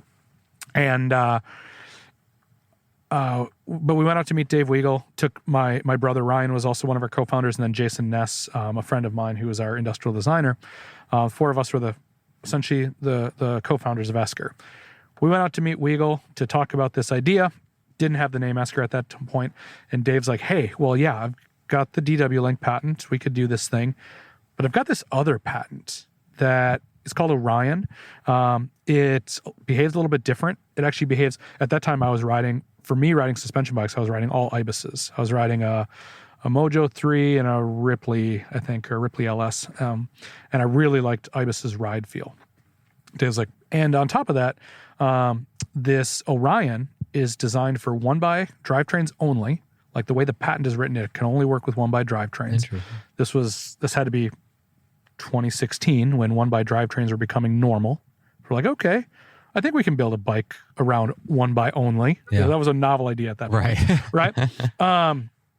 And I think we can do this patent. And then with all of my partners, we said, okay, well, if we got a different patent and we have kind of a different approach to the market, let's kind of go bigger into this. Let's not think about the like medium cost alloy. Let's build carbon fiber. Because again, at that time, carbon was everything, right? And all that. And I was like, cool. And we kind of decided we're going to do that. But then starting a suspension brand with carbon fiber, that's a $500,000 endeavor. Yeah. None of us had $500,000, right? So we were also like, okay, definitely this has to be a profit-based company. Because if we're going to find $500,000, somebody's going to give us $500,000 to start this. They're going to want some return on their investment. Yeah. Right. So definitely that was a for-profit corporation. Weren't necessarily scared of it at that point. And then we were also trying to figure out what to do with Advocate. We're like, all right, well, the bikes are good. We love the bikes. Let's, why don't we just spin them into Esker? And that actually got Esker going. It got Esker some early revenue earlier, right? Because we weren't just going to launch with one carbon bike. We launched Esker with the LCAT 27.5 150 travel suspension bike, carbon suspension bike, and the Hayduke, which was already there from Esker. So we launched on that and grew from there. So we already had some kind of easy established revenue with the Hayduke, right? And that definitely helped keep things moving along right away. Yeah, and some familiarity with the general public. Yeah, like you've already built up like the Hayduke has a reputation, and exactly. Kind of the cool thing. I mean, I feel like Hayduke and Esker, you got to kind of be in the know. You know, yeah, you gotta be in the bike industry and be like know what's going on and be like, oh yeah, those bikes over there are looking pretty cool. Yep. Yeah. What was I going to ask you though? Oh, what does Esker mean? Where did the name come from? So Esker is a glacial ridgeline. It's a geologic term. So we don't have any of that. Yeah, where you don't. I'm at. Yeah, I know it's a little flat around here, or cold weather, right? Honestly, it's not all that different. We just had the glaciers up by us. So what an esker is when the glaciers covered the land up where we are in Wisconsin and Minnesota.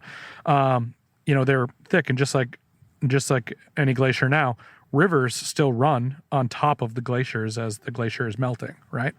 That river deposits rocks and sediment and things like that in the bottom. So like there's, fully dirt bottomed rivers on top of glaciers.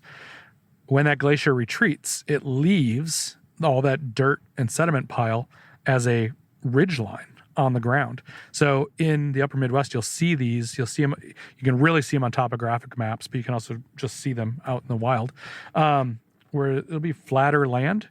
There's just this ridge line, 30 feet tall, maybe 100 feet tall, steep sides that flows like a river. And you're like, wow. And in quite a few places in our area, you build a trail on the knife edge of the esker. That's what I'm wondering. Yeah, so there's right. esker trails in several places, including the Chequamegon area. It wasn't necessarily because that's my area. From there, people are like, oh, did you name it after that trail? Like, not exactly. And my brother Ryan, who was Esker's marketing manager for the first 4 years, came up with the name. He's from there too, but it was just for us. It was 2 syllables. Right. Rolls off the tongue well. It's not a term that's used very well. Like in today's day and age, a lot of marketing is Google ranking, and picking a name that isn't Googled and like used by a bunch of other things where other people are coming up on top of you. Right. So it was like, I remember going through the process, Ryan came back to us with, a list of like 30 names, right? And we just kept whittling it down of like, oh, I know that name's trademarked, can't use that. Or, oh, this other company's using that name for this, so we're going to get beat by Google on that. And so we just whittled it down, and that was the one we liked. I'm still in shock that nobody had thought about Bikes or Death before me. I know, right? Like right? On any platform. I got every single platform. Right. Because it's just ride or die, skate or die. Right. It's that same. I just changed it a little bit. Yeah. But very grateful that no one had thought about that, because I feel like a name is it's crucial. It is. Oh, it's extremely crucial. Yeah, you got to be able to identify with it. You got to be able to say it. It's got to have a nice ring to it. Yep. Speaking of names, I mean, so for me, I'm a huge Edward Abbey fan. Yeah. I don't know if I mentioned on this one or the Come Ride With Me, but I've got a monkey wrench from Edward Abbey's book, The Monkey Wrench Gang. So I have the monkey wrench tattooed on my thigh. And Hey Duke is a character in the Monkey Wrench Gang. Yep. Do y'all have any other Edward Abbey tie-in names? I feel like you did with Hey Duke, or with Advocate. With Advocate, we had the Seldom Seen, who was another character the Seldom in that book. Seen. That was the other one. Yeah. So where our names come from, what we actually gravitated towards with Esker now is all of our names are defenders of wild spaces. Yes. Right. So I think being like you and I were talking about before, I ride bikes because I just want to be outside. Ended up finding out that mountain bikes are my favorite way to be outside, but we hike, we river raft, we canoe, we do all kinds of stuff, right? I just like being outside. Yeah. And so defensive wild spaces, extremely important to me. Edward Abbey comes in because I want to say I was about 19 or 20 years old, I think, on my first trip to Moab. A friend of mine, I was just soaking in Canyonlands National Park going, oh my God, this is amazing. And this friend of mine, we went to the Canyonlands Visitor Center. He bought Desert Solitaire, gave it to me. He goes, you got to read this. Have to. Right? And that completely changed the direction of life at that point, right? 100%. Or at least values, what was important to me at that time, right? Right. It opens up your mind. Opens up your mind quite a bit. Then I literally went back to school, because I think that was the year I dropped out of college in between. I think that was the year I went then back to school, and then went and got a minor in literature by going and talking to a professor who was also into wilderness writing, and basically having him let me self-structure my minor by just reading everything Edward Abbey had ever written, along with a bunch of others. And he kind of coached me through it. Super cool. And so yeah, defensive wild space is important to us, right? So all of our names now on our bikes come from characters that are defenders of wild spaces. So I love that. Hey Duke, obviously defender in an interesting way, right? Yep. Eco terrorism is Eco-terrorism. not necessarily something we're advocating for, but Yep. he came at it as like, I'm going to defend wild spaces. But all of our other names now, Jaffe is Jaffe Ryder from the Dharma Bums by Jack Kerouac. Okay. Jaffe Ryder, it was actually, Jack Kerouac did an interesting thing where when he wrote all of his books, he used these fake names, but they were real people. Because he didn't know if these real people wanted to be identified in Kind the of like book. Monkey Wrench. Yeah, right. Well, and that's exactly it. Like Hayduke is Doug Peacock, Yeah. right? Well-known grizzly researcher and wildlands advocate. And Jaffe Ryder was Gary Snyder, the Beat Generation wilderness poet, who's really well known for his work in defending the Sierras, defending spaces out there. And then, of course, the Lorax, pretty self-explanatory. Everyone knows the Lorax story, things like, and so that's where all of our names come from. Now we're actually venturing into also like some newer bikes we're doing. The Smokey has just come out, Smokey the Bear. Oh, Everyone knows okay. Smokey the Bear Right. is, Only defender of public lands, right? Only you can ride your damn bike. Exactly. That's what he says, I think. And so we whether they're book characters or cartoon characters in this or maybe not cartoon, what's the word I'm looking for? Illustrated fictional characters with such as Smokey the Bear. That's where all of our names come from, and it's really important to us. Kind of the only reason we do all this is to go outside. Yeah. So we feel we need to defend it. I can't agree with you more. I mean, I think once I read Desert Solitaire by Edward Abbey, it really gave me kind of a playbook and a mission for how I can live my life. And the podcast is very much a iteration of that, of like, how can I inspire, educate, inform, and get people excited about going outside, but doing it in an ethically responsible way. And like, the thing is like, I don't have to proselytize it too much, I don't think, because when you go outside and when you spend time outside and you realize the value that it has, you will naturally want to protect it and defend it, And so my whole mission statement is to make more people like that go outside. Like you said, the bike is the modality. It's our favorite way to access the outdoors, but the outdoors are the thing. And the more people we can have outdoors enjoying it, the more people we have defending it and advocating for it and telling their friends what a great time it is, and know we shouldn't build that housing development, and know that pipeline shouldn't go through there, and know we shouldn't reduce the size of Bears Airs. Like, we have to. Edward Abbey is a great example, and I agree with you. He's not a role model.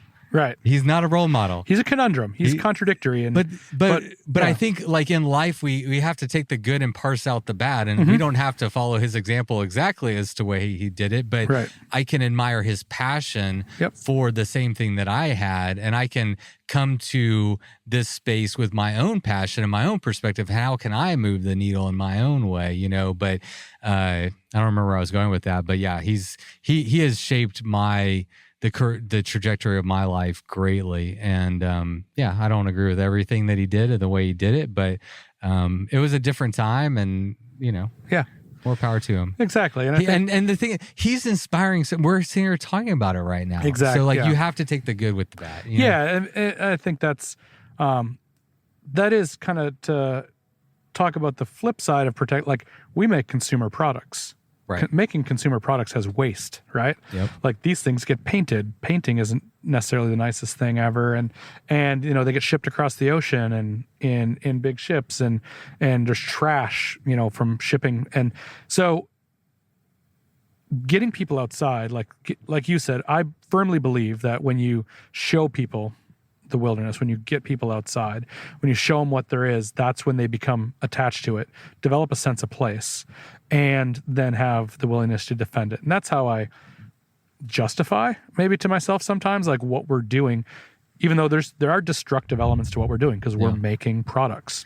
But that's how we justify what we do. Like, my wife and I met, we were naturalists. We were in a grad school program called Wolf Ridge up in northern Minnesota, where, we were naturalists, and we were teaching 6th and 7th graders, like essentially environmental science curriculums in this outdoor school, which was super cool. And we did that for a year. And that was where I learned I didn't want to be a teacher. So that's why I'm not doing that anymore. But, that also developed a real, that was where we both firmly believe in that whole thing of like, if you just simply bring people outside and you show them, they're going to be more likely to develop that sense of place and protect that stuff. And so that's the root of kind of coming back to what we do, which gives me like, what's the word I'm looking for? Gives me fulfillment in what I do. Yeah, exactly. And that like what we're doing has a positive impact on the world. Yeah. You know, the world is messy. Yeah. It really is. Right. But one thing, I do want to defend you a little bit. I read in an article that one thing that you said was, I don't want to sell you, what did you say exactly? Something like, I'm not just trying to get you to buy a new bike for fun. I'm trying to find the person that needs a bike, and we'd like for you to consider us kind of thing. So you're not like pushing the N+1, narrative that we hear a lot. Is more like, and this is kind of like my thing is like, we talked about how many bikes I own. I don't own that many bikes, I really want to get the right bike and have that purchase and have it last me for a really long time. Yeah. That's a big part of like kind of now transferring into like that idea of like reducing waste, and that like, it's a big part of our durability story when we talk about, we want durability for bikepacking, but for me, it's also about reduced waste. Like, so our frames have a lifetime warranty, right? Everybody in the industry has a lifetime warranty now, but there's a difference in a lifetime warranty where you've factored in the cost of, maybe a 50% chance of replacing that product for the customer later on, or whether you've built a lifetime warranty because we're like, we've built this product where it truly will last a lifetime. We choose that way because a lifetime warranty is great because you're going to get a replacement frame if it breaks, but that's more waste, right? That frame gets wasted. Yep. All of the production of the new frame creates waste and things like that. And so we try to reduce that as much as possible in all aspects we do. Like the first thing is making frames that truly last. Like when we put our warranty rate is like 0.02 or 0.2%. Wow. Like the bicycle industry average of a warranty rate is about 2%. So we're 90% better than the bicycle industry. That's the right way to say that. Yeah. And just in our warranty rate, which is great. Like typically our warranties aren't frames breaking. They're typically like, just normal manufacturing errors, head tube oversize or something like that. That's why you said I don't apologize for them being a little bit heavier. I mean, exactly. That's the trade-off. That's the trade-off. Yeah. And you don't want to be in the business of having to deal with warranties from a business perspective. Right. That's just more work for you to do. And plus there's an environmental aspect to that too. So it makes sense. It makes sense from a business perspective to just make better bikes. Yeah. And then we try to bring that to other things we do too. Like within our warehouse, we reuse as much of stuff as possible. So we're actually quite proud out of our warehouse. We put out one contractor bag of garbage a week. Oh, wow. That's the only garbage we do. Everything else is either recycled or reused. So Minnesota's really good. We have plastic film recycling. Most of the waste we create is plastic film, like plastic bags.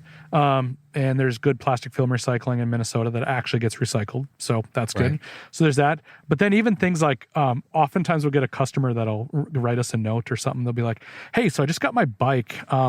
Did you guys just like fill this thing with a bunch of used cardboard in this box? And it's like, yeah, actually we did. Like we try to tell that as much as possible. Like recycling is good. Reusing is better, right? Yeah. Reducing one more step. And so like, even when we pack a bike box, like cardboard dividers sometimes are like the wheel box, the wheels came in, we'll cut up the wheel box and use that as the divider, right? So much. And things like that, as opposed to, recycling the wheel box and buying fresh dividers, right? Yeah. So we literally have had one bike shop in particular that a friend of mine works at, so I can say this, that they were calling us and they were on the verge of being annoying, being like, this thing shows up looking like it was packed with garbage. I'm like, come on, man. It's not garbage. We're reusing as much as possible. That's intentional from us. That's who we are. He's like, well, you guys should use fresh material so it looks better. I'm like, nope. I don't care if it looks better. It's not who we are. That's not what we're doing.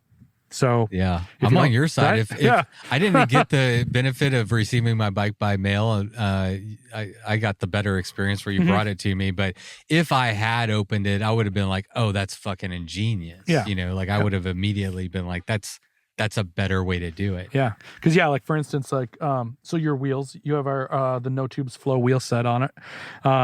That wheel set, so No Tubes has a couple different levels. These are actually hand built in the United States. So No Tubes buys obviously their hubs and rims are made overseas, but they bring that in. They hand build the wheels to order for us in Pennsylvania, which is pretty cool. But then the downside of that is they don't come mass packed. Every pair of wheels comes up to us in Minnesota in its own cardboard box. So, yeah. So you got a lot of wheel boxes. So we got a lot of wheel boxes. So that's one of the areas we try to cut down is reusing cardboard. That's smart. Let's see where we are. So much stuff to talk about. I want to, Alexander Houchin. Is it Houchin or Houchin? I believe it's Houchin. I believe it is too. I interviewed her. Odia. How does Alex say her last name? Do you remember? Houchin. It is Houchin. All right, we got confirmation. I've been saying that for years, so I'm glad to be proven right. But it's always a discussion. Yeah. So most people know Alexander Houchin. She recently, at the beginning of the year, I think it was March, signed up to be Esker Cycles' first sponsored rider. Correct. Yep. We've had ambassadors for a long time. She is our first sponsored rider athlete that we are paying. That's a good to get. ride bikes for us. That's a good get. How did that come to be? Well, same thing. I've been following Alex's exploits forever, and just always impressed by what she's accomplished, what she's doing. Her her flare, but her mostly style. That's the thing. Mostly attracted to her style. So, kind of more again, and this is actually a funny kind of anecdote or discussion between Alex and I when we were essentially flirting to get this started up, right? Is I don't market racing. If you'll ever look at Esker marketing, we don't market racing. We don't market the sell on Sunday or win on Sunday, sell on Monday approach, right? I think trying to sell your product because it won an event is lazy marketing. So that's not who we are, right? Yeah. And so I said, we don't market racing. Well, anyways, so Alex and I were talking because she's known Chris Reichel, our marketing manager, for a long time. I've known her peripherally. Odia works in Native communities, so knows a lot of people she knows. And so we kind of got together, had this whole flirtatious feeling each other out, like, what are we doing? Courtship. Are we going to work together, right? And that's one thing I said is like, okay, this is cool, but we don't market racing. And at first she was like, oh, I don't know if this is a fit. I'm a racer. Yeah. Like, yeah, you're a racer. That's cool. It's not to say we're not going to talk about what you're doing, but we had to really go into this nuanced conversation of what that meant and kind of talk about all these examples of that. Like, absolutely, we're going to support you to the end of the earth. But if you take first place or if you take last place, I want to tell the story of what your adventure was out there. And I'm going to tell the story of your adventure and your exploits equally, whether you took first place or last place. Yeah. I don't care if you win. 100%. She's like, well, I care if I win. I'm like, good. I want you to win too. Win. Personally, I want you to win. I want you to get your goals, but I don't care. Like, I want you because you're doing cool things. You're a happy, persuasive person. Like, for us, it's all about being positive, right? Like, I could have, like, the top Tour de France pro come to me and be like, hey, I'm going to ride for you for free. But if he's an asshole, nope, he's going away. Don't care. Right. Do not care. That's what's important to us is positive, good humans. And Alex is one of them. So that's why we have her. And so, yeah, we kind of came around to like understanding each other and what that meant. And the great thing is, now that we're into this, like, also working out contracts and all this other stuff, trying to figure each other out during that time. There's a whole bunch of things like who we are that we just can't put in a contract, right? Where it was great because Alex was in Minnesota maybe a month ago. She's been doing some gravel races and flying out. And so the big airport in Minnesota is 3 miles from our house. So she comes and stays at our house when she needs to fly out. And her and I were having this conversation as I was driving her to the airport. She's like, I just love how you're supporting us. Like, cause they come and stay at our house. We receive bikes, ship bikes for them, do all this stuff. She's like, this support is just amazing. I'm like, well, that's who we are. And that's the kind of stuff we couldn't put in a contract, but right. I told you we're going to support you. Yeah. We're going to support you. Yeah. That's the stuff we're going to do. And so I think we see each other really well now. We're jiving. Good. I'm really liking what her and Johnny are doing out there. They're both. So you got Johnny on one of your bikes too. Johnny huh? is an ambassador for us. So her partner Johnny is an ambassador for us. He's on a Hayduke, and then Alex is our She's sponsor. a Jaffe. Alex floats all over. What does she have now? She has a steel Hayduke. Okay. She has a Thai Jaffe. I gave her my personal Thai Lorax because we got a really good review. Shout out to Neil Belchenko at bikepacking.com. Hey, Neil. And basically blew the forecast out of the water. Like Neil put out his good review on the Lorax Thai, and we just sold everything and had nothing in stock. Such a cool bike. Right? Such It a is. cool bike. So yeah, Alex has a bunch of bikes. She rotates around based on what she's doing. So she's on the Arizona Trail Race 800. She is. Last I checked, she was leading. Cool. And she's single. She's single. She's single speed. Yeah. Yep. She's absolutely. definitely leading the single speed for sure. What is she riding on the AZT? Do you even know? Yeah, she's on a steel Hayduke. Okay. And with all of her other sponsors that help her out in amazing ways, like I also give massive thanks to everyone else that's supporting her. So Cane Creek, Industry 9, Wolf Tooth, Doom Bars. Hoping I'm not forgetting somebody else in there. Disperse Bags. All of us putting together this package so that Alex can be a full-time racer. Oh yeah. It's so awesome. I love all of them. I mean, I love all their products on their own anyway, right? Like I ride a Helm, I ride Industry 9 wheels, right? Like, yeah. So, great stuff as well, but, they're also just great to have along on the ride. So yeah, she's on that whole setup, and yeah, I think she's flying. Yeah. Really excited to see y'all, join up together. And it's cool to see, the support for Alexandra and what she's doing.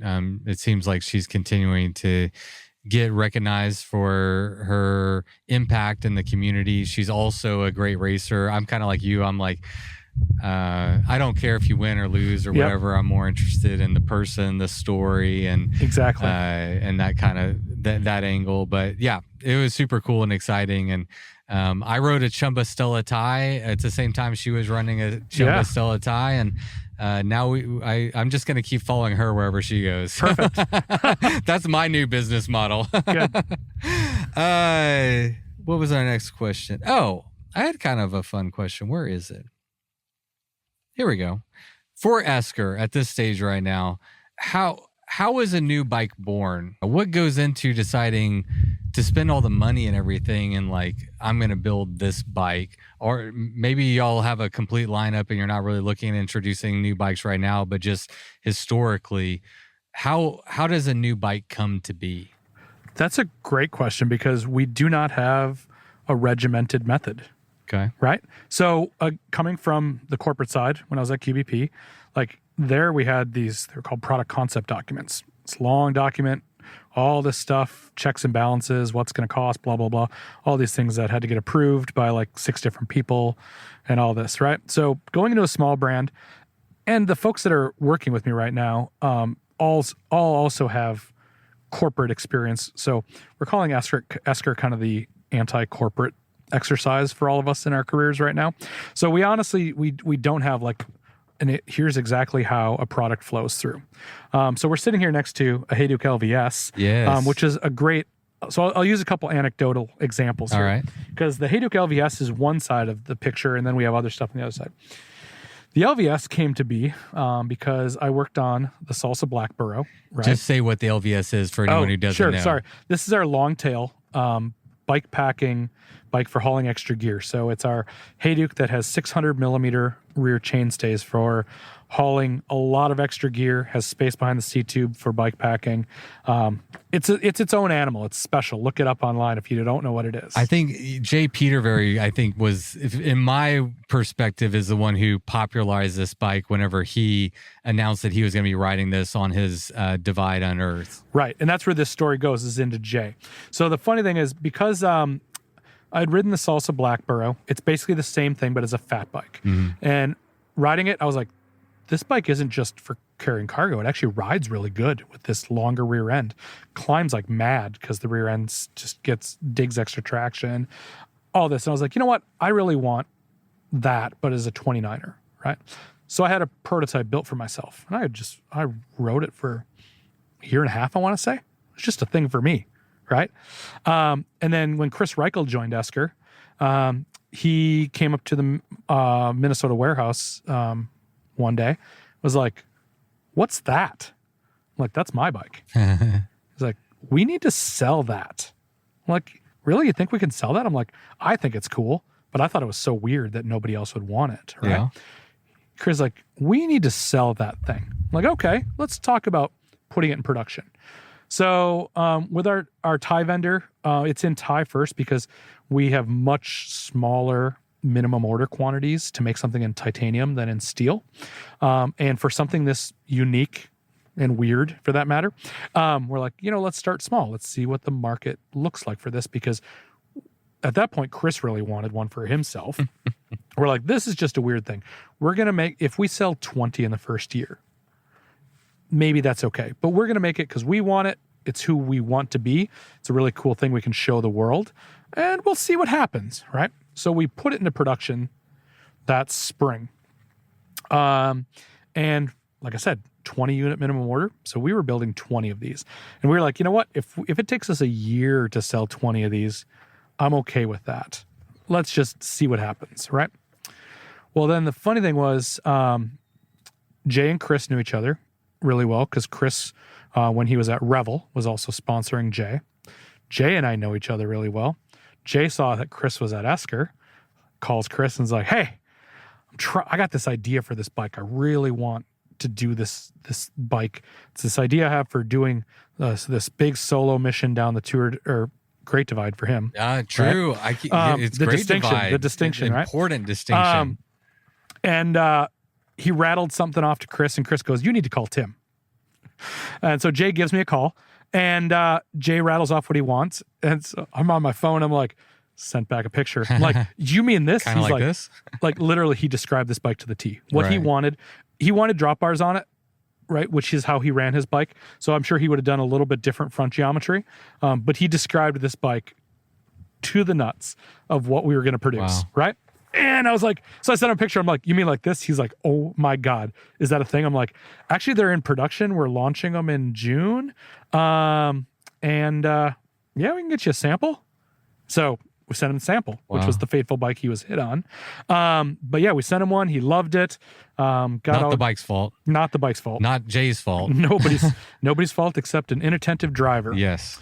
Yeah, I did an episode on him, about that incident, so anyone can go back and listen to what the whole story. Exactly. And so we basically actually to do what Jay was doing, we actually completely rearranged our launch because, like I said, Jay's been a friend of mine for a long time. I was super happy to support Jay with getting him the frame, got him doing it. We actually pushed our launch back a little bit to coincide with what he was doing and did all kinds of stuff. Unfortunately, his ride ended early, but we still got it out there. But it generated enormous amount of buzz for this bike, and I'd say legitimized what we thought was a really weird bike.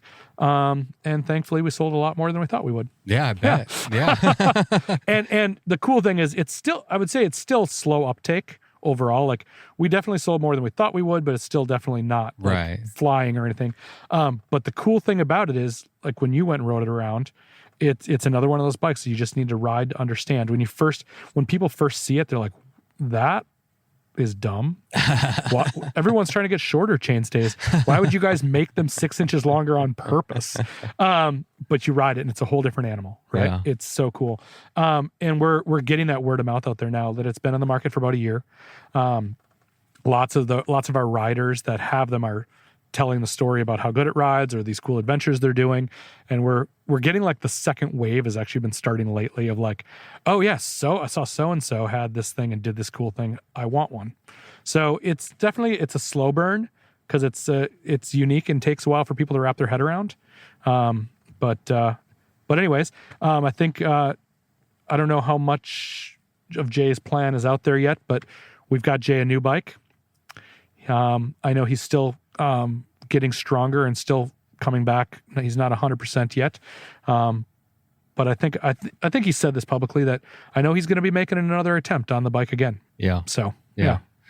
That's exciting. Yeah. I can't wait to see. I mean, just for him, I want to see him get some redemption. That's a terror. That's the worst way you could end a ride. Right. Exactly. So exactly. I'd love to see him. And I've just been watching his recovery process, and my heart just goes out to him. I mean, that's tough. And it seems like he's doing a lot better. I'm excited to talk to him again and kind of get the full update on how he's doing. But I see him out there riding his bike all the time, and so it's great to see him back out there. What? Oh, but then I guess to answer the other side of your question, like you were asking about product development, the other side of it is then we do sometimes go full corporate and have to like define everything. So you probably noticed right now on the Esker website and what we have for sale, we don't have any suspension bikes for sale. Yep. But I was going to ask you about got our that. start with Dave Weagle's Orion technology and suspension bikes. I can definitely say suspension bikes are coming back to Esker. We're not done. We're just taking our time to develop and do a really good job and do right what exactly we want. All right. So I can definitely say, look in March. We're bringing stuff back to the market. All right. But what that is, but then like on that side of it, like working with Dave Weagle, Dave and I have some very specific ways we talk about geometry, kind of back all to that balance we talked about before. How Dave and I talk about geometry would just like blow people's minds. It's also secret sauce, so we don't talk too much, but like when we talk about geometry, we have this like formula and method of calculation. We don't even talk about head angle, seat angle, reach, none of those things. We talk about these other really strange variables in how the human is placed between the two wheels and stuff like that we first do all that. And then literally head angle, seat angle, those are all mathematical derivatives that pop out of a formula. So you start with rider experience, rider feel, exactly, or where the rider sits on the bike, and then you back end it. Exactly. And we have some really strange numbers that the bike industry doesn't talk about at all. As far as how to calculate those things, and then spit it out. So like when we develop a bike with Weagle, it goes all the other way. Like product development matrix document defining every single thing to go into these formulaic things, and then those suspension bikes are way harder to develop. Lots and lots. Like a hardtail frame, the bill of materials of the frame has like 6 parts on it. A frame, a seat collar, a head badge, 2 dropouts, an axle, right? A bill of materials for a suspension bicycle is 80 pieces. Oh, God. Right? And sometimes, I think on our current stuff we're developing right now, I think there's 8 vendors making up those 80 pieces. Oh, wow. Right? And so it requires a different level of being very regimented. And so, so then sometimes we do that. Yeah. What is your best-selling bike? Hey Duke. Yes. By far. Yep. I got the most popular. I don't know if I want, maybe I want the least popular. Maybe I want to be cool, even more of an outlier. I love the, I think the thing is a brand and what they stand for, and then the products they offer should be kind of in these rings of circles, right? And the Hey Duke is iconic to who we are, right? Yeah. So it's the center of our circle, right?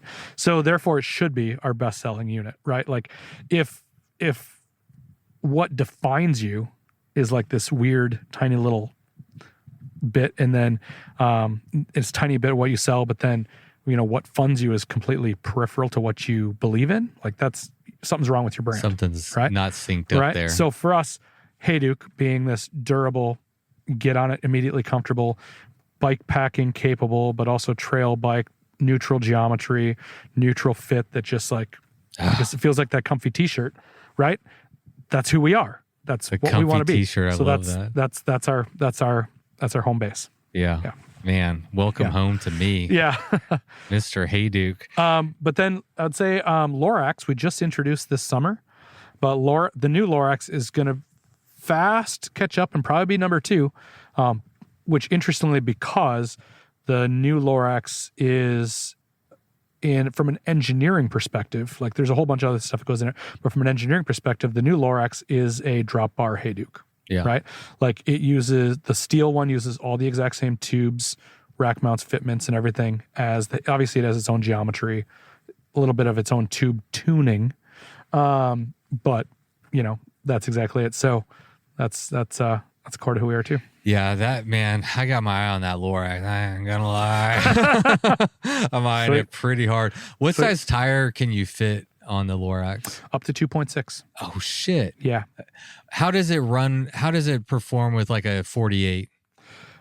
It won't. Oh, like a 48C? Yeah. Oh, sorry. I'm thinking 48 is chainring. I was like, it can't do that. 48C. I don't run 48. Honestly, what you're going to do there is you're going to, like, when you go narrow on a tire, you're also lowering the bike, right? And so we kind of say, like, I guess 48 is pretty close. 50C or 2.0 is what we call the lowest. So I'd say you're okay. What you're going to do, the bike was designed around 2.2 as that's where it was designed. Right, okay. So you can go up to 2.6. That'll raise you a little bit. 2.0 is probably for 48-ish would probably be the lowest I would recommend at all. Because in that sense, we're talking about 7. So 3, you're lowering the bottom bracket. You're lowering the entire bike about 3.5 millimeters, which that's right. Bottom bracket height, another not talked about very often data point, is actually one of the most important things to how a bike handles, right? Where your bottom bracket is in relativity to your axles is something people ignore a lot, but actually makes enormous difference in ride. 3 to 4 millimeters is about the difference where humans can actually perceive a 3 to 4 millimeter difference. So let's see, what would that do? Lowering that bike 3 millimeters would reduce mechanical trail, which would make the bike just a little bit quicker handling. That'd be about it. No, I'm sold. Yeah. The narrowest tire that I will run is a 48C. Yep. I don't want to go any more narrow than that. Yeah. So a 50C, 2.2 sounds right up my alley. We sell all of our Loraxes right now with Maxxis's 2.2 icon on it for a tire. Oh, that's my favorite tire too. Yeah. The Recon that came on this Hayduke is my second favorite tire. So they're both great tires. I don't know, but the reason Icon is my favorite is because I've been riding it for 20 years and I know that tire so well. Yep. It's just such a good, that's what we just ordered for my girlfriend's Cutthroat. I got her, because we're going to Oaxaca where it's chunky. So I got her the biggest ones is a 2.35. Oh yeah. On her Cutthroat. It's going to be nice. It's going to be good. That'll fit. Yeah. All right. I just have a couple state of the industry questions. Sure. I actually, sadly, and it's something I've been wanting to do, is have more conversations with people like that own a bike company or in the bike industry from this side of it. Yeah. Because it's a side that I'm not as familiar with.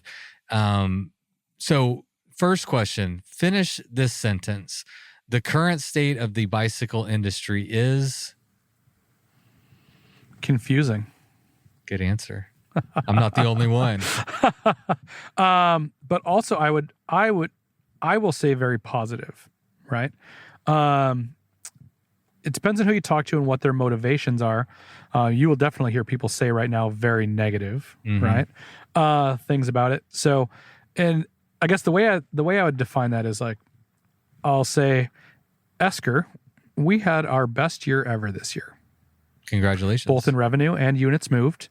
And also just in awesome things we did in positivity, right? Yeah. And we did that in a year that overall people are very negative about the bike industry right now. There's just a lot of bad news out there because everyone's like, oh, sales are down or everything has to go on sale. Yeah, used market is flooded. And honestly, I'm going to put that back on a bunch of the people that are complaining are the ones that caused it. Like, so we've all heard about the COVID bike boom and the COVID bike bust, right? Yeah. I mean, when COVID happened, bike demand went through the roof, right? Lots of new users to the sport, couldn't keep a bike in stock. And, I mean, there's no better way to put it, but greed made a bunch of people just go nuts. Right. Place these enormous purchase orders, which caused problems for all of us. Like as a small brand, we got forced out of a couple factories in Taiwan. You can't get your products anymore. Because literally some companies, one of our factories we got forced out of because the primary customer of that factory went in and bought all 36,000 units per year that I've heard company this story could make. So many times, right? Yeah. But then we all sat here going, okay, a boom always comes with a bust, guys. But some of these people just kept placing purchase orders and going nuts and thinking it was never going to end. And then when it busted, they all got caught holding the bag, right? So they all, some of the major players, I heard 2 of the major players had over $1 billion in inventory at their high points. And it's like, that's insane. Like the unpowered market for bicycles in America is somewhere around 6 billion. Wow. Right. For 2 holders to have $1 billion in inventory each, and that's at wholesale value. So tack on 30% to that for retail value. So we're at literally half of the entire year's consumption. Yeah, that's like of 3 the million. bike industry Or is sitting in 2 warehouses. Billion. Yeah, so 3 billion. 3 billion. So Yeah. half of the year's consumption of bicycles for the entire country is in 2 warehouses. Right. And so that ended up, with all these situations of then, corporate accountants getting freaked out and putting, firing people and doom and gloom and things going on sale to We've seen some bankruptcies. Yeah, we've definitely seen some bankruptcies of some companies that were leveraged in the wrong way, or simply whatever their market was disappeared, right? Yeah. Like, and so there's a bunch of that. But I think if our motivations were different, at the same time we were small, we also kind of lucked into this being that small. And like I said, we got leveraged out of a couple factories during COVID. So we couldn't have over inventoried ourselves because we couldn't get enough stuff. Yeah. We couldn't even keep anything on our shelves during COVID. So we kind of lucked out of going into the boom with 0 in inventory, right? Yeah. Won't say it was entirely intentional on our part, but luck and somewhat of the right motivations. So we were sitting in a really good spot. Like these big companies that had all this over inventory, then they couldn't do any new product development, right? When you're sitting there having, what amounts to a year of inventory on hand, you can't go make the next cool thing and launch the next cool thing. 100%. We could. Right. Because we didn't have that, right? So we got to do some cool new stuff when everyone else was stagnant. We just got to keep kind of being ourselves. And on top of that, I think also during COVID, there was a attraction towards expensive suspension bikes. That's what was kind of doing some sales during that time. A bunch of brands just simply abandoned hardtails. And hardtails are awesome for all kinds of reasons, right? Bye. And so we also found ourselves in this unique position of not a lot of cool hardtails out there, right? Like definitely a lot of cool, small creative brands like ourselves, right? Yeah. So I'm speaking now, not as just Esker, but I'm speaking on behalf of everybody with us like Esker, right? Like we could name off more boutique brands, 30 boutique brands in our size, right, making cool stuff. I think we all and I've talked with quite a few of the owners of various of these companies, and we're all kind of sitting here going, all right, keep our heads down. Let's do our thing. Yep. This is cool. Yeah. And then for the long term, the COVID bike boom definitely brought a ton of new riders to the sport, a ton of new attention to the sport. There's bike trail. There's an explosion of building of bike trails all over the country. Like in Minnesota, we saw several different ride centers go in, not just trail building, but full on ride centers. Nice. In various areas. So where there was the boom, it went up, and then there was the bust. I think the plateau after the bust is still way higher than before the boom in 2019. Yeah. And so with that, I'm also really positive because then as Esker and as bikepacking, things like that, people generally enter the sport riding mountain bike trails, riding single track mountain bike trails, right? Very few people enter the sport going, I'm going to start bikepacking, right? Or things like that. And so we know that bikepacking is typically someone's 3rd, 4th, 5th bike, maybe, after they've been in the sport for a couple of years. Also, Esker, we're unique and special and small. We're never anybody's first bike, right? That's okay too. We're also their 3rd, 4th, 5th bike after they're really deeper in as enthusiasts. Right. So we're sitting here going, okay, there's a pile of new people entering the sport that are going to be at those deeper enthusiast levels in a few years, and we'll be here for them. Yeah, that's something I was aware of and kind of curious about during the COVID boom is, it's easy to, forecast this into the future, assuming that we didn't stay in a worldwide lockdown forever, which I was hopeful that we wouldn't. Right. But assuming that, then we know that not everybody's going to stay with bikes the way that they were during the pandemic, but what we don't know is how many of those people are going to stick with it. We know we're going to see a drop. There's no doubt about it. But the net result has to be that we're left with a X percentage more cyclists in the market than what we had before. Absolutely. And that's what I mean when I said like the plateau is higher than 2019. Yeah. That's exactly what that is. Don't know what that gap is. There's a lot of smart people at People for Bikes trying to figure it out. And giving us information on it. But it's definitely, we're definitely, I would say, overall in the bike industry in a way better place than we were in 2019. Yeah. So I think a lot of the negative narrative that we hear is because of the more prominent, bigger brands. We're hearing more about them in Velo News or whatever. Yeah, that's it. It's more visible to the audience, the community at large.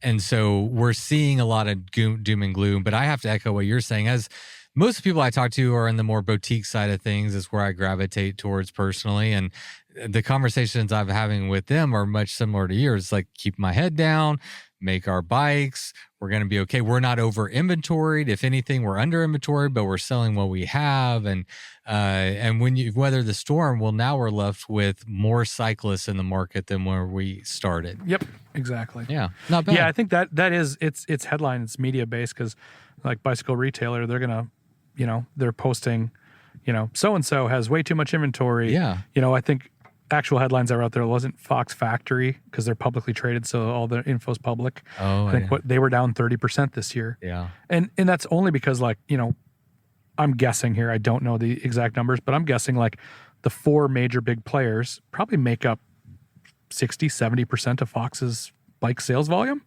right? If all those guys are over inventory, they're not placing purchase orders. Exactly. Yeah, Fox is going to be down, of course. And Shimano was down too, right? Yeah. I don't think SRAM posted public numbers. I think SRAM is still fully privately held. So, which is cool.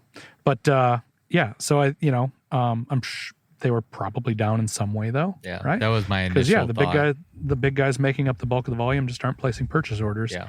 But it'll all come back. They'll get rid of that inventory one day, and they'll start buying it. Yeah. And SRAM and Shimano will all get back to where they want to be. Oh, was the first one a warning? I think first one was a warning, and that's the shut off. All right, bye for real. Okay, so my world is adventure cycling, bikepacking. What can you tell us about that sector of the sport? I'm so in it, I'm blind to it, right? Sure. All I know is I see all the positives and wow, look at everything that's going on, and this is great. And it seems like it's a really, to use a term, emerging market.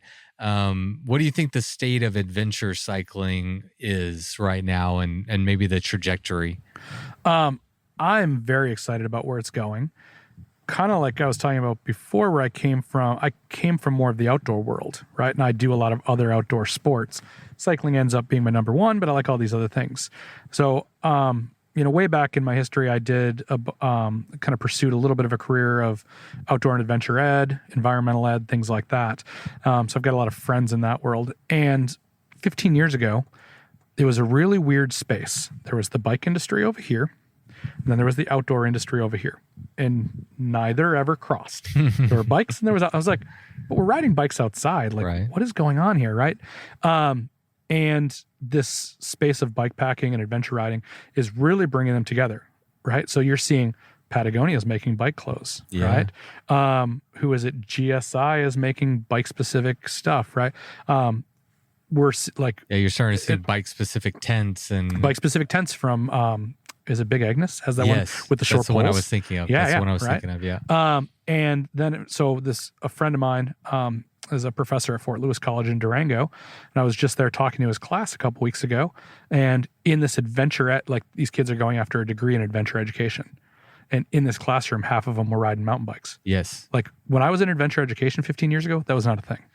So mountain bikers were the weird side thing, right? And so then just also watching this change of like I said, 15 years ago, there was one dude selling bikepacking bags in his basement with Epic Eric, right?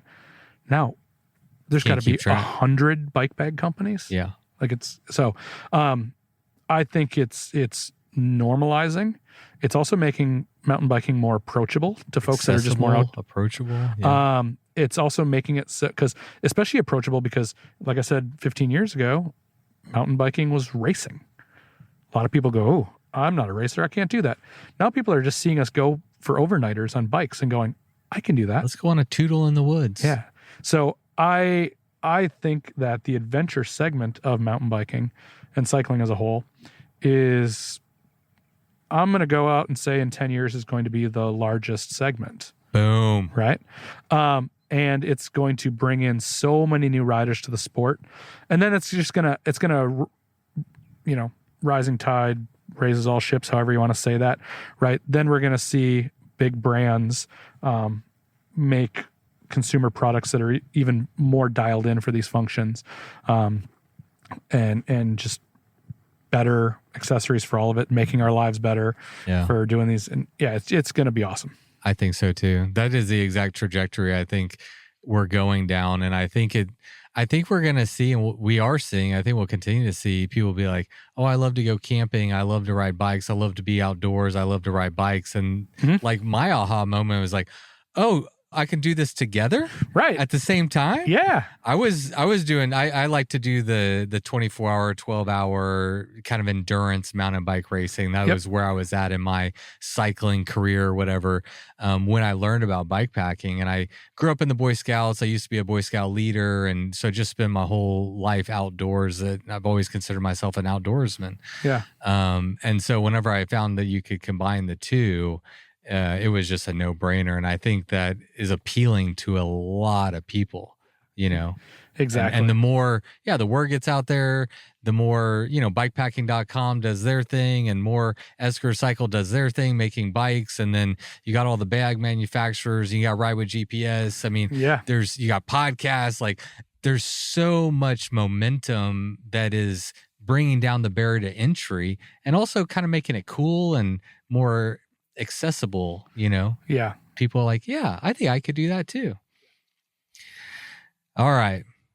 This might be my last question. All good. We're going to end on a fun one. Let's end on this one. I need to hear this story.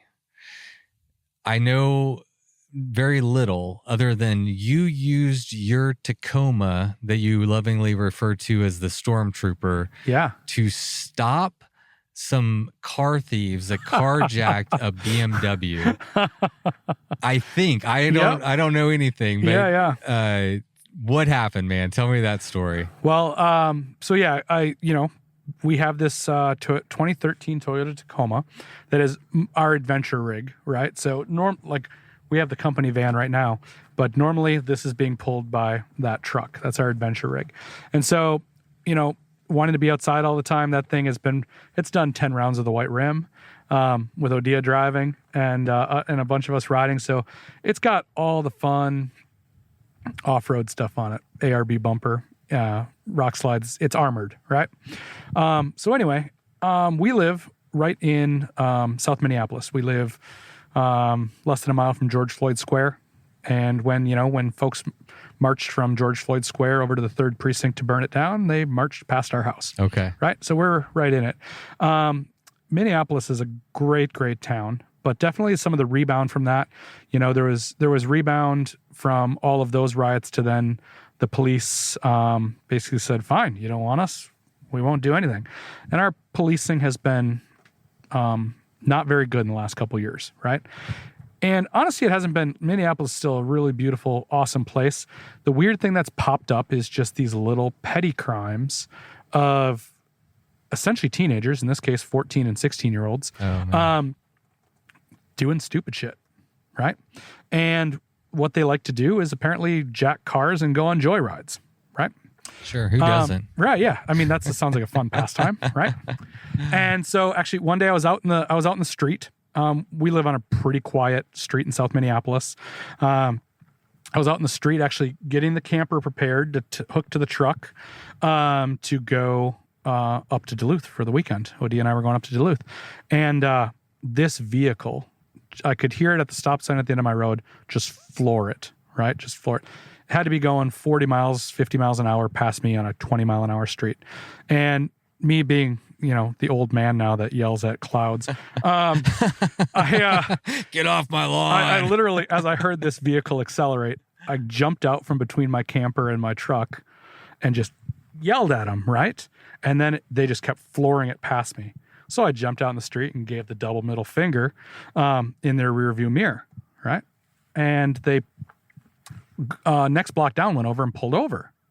So I'm like, all right, I'm going to go yell at these people because, turning into an old man, right? Yeah. And somehow I had my uncle's truck there. You don't also defend wilderness. You also defend your street. My street, right? Yeah. My street. I want Minneapolis to be awesome because it is.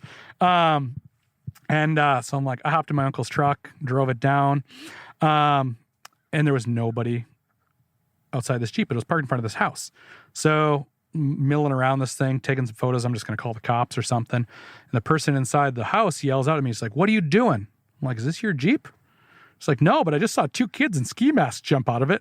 I'm like, "Oh, this will be fun." So I said, "Hey, call the cops. I'm going to go chase them down." So went in my uncle's truck around the corner, went and chased him down, found these 2 boys, 14 and 16 years old. Around the corner, I was like, "Hey, were you boys in that white Jeep?" And they're like, "No, it wasn't us." I'm like, "I'm pretty sure it was you." "No, it definitely wasn't us." I'm like, "All right, whatever." So I drive back home. And, again, just the old man coming out here. As soon as I got home and parked my uncle's truck, I'm like, this doesn't sit right with me. I'm not okay with this. I'm going to go back and watch those kids. I'm going to call the cops, tell them where they are, right? Drive down, back right at the park. So in Minneapolis, we have this great system of lakes, right? So this is literally all happening, Lake Hiawatha, right? Beautiful little lake with a park all around it in Minneapolis, which is just 2 blocks from our house. I'm back down there and go down to find these kids, right? And they weren't where I saw them before. And I turn onto the street bordering the park, and this BMW blows by me 60 miles an hour, passes me in the wrong lane in this, again, 20 mile an hour park, houses. I'm like, what on earth is going on today? This place is crazy. Something in the water. Right?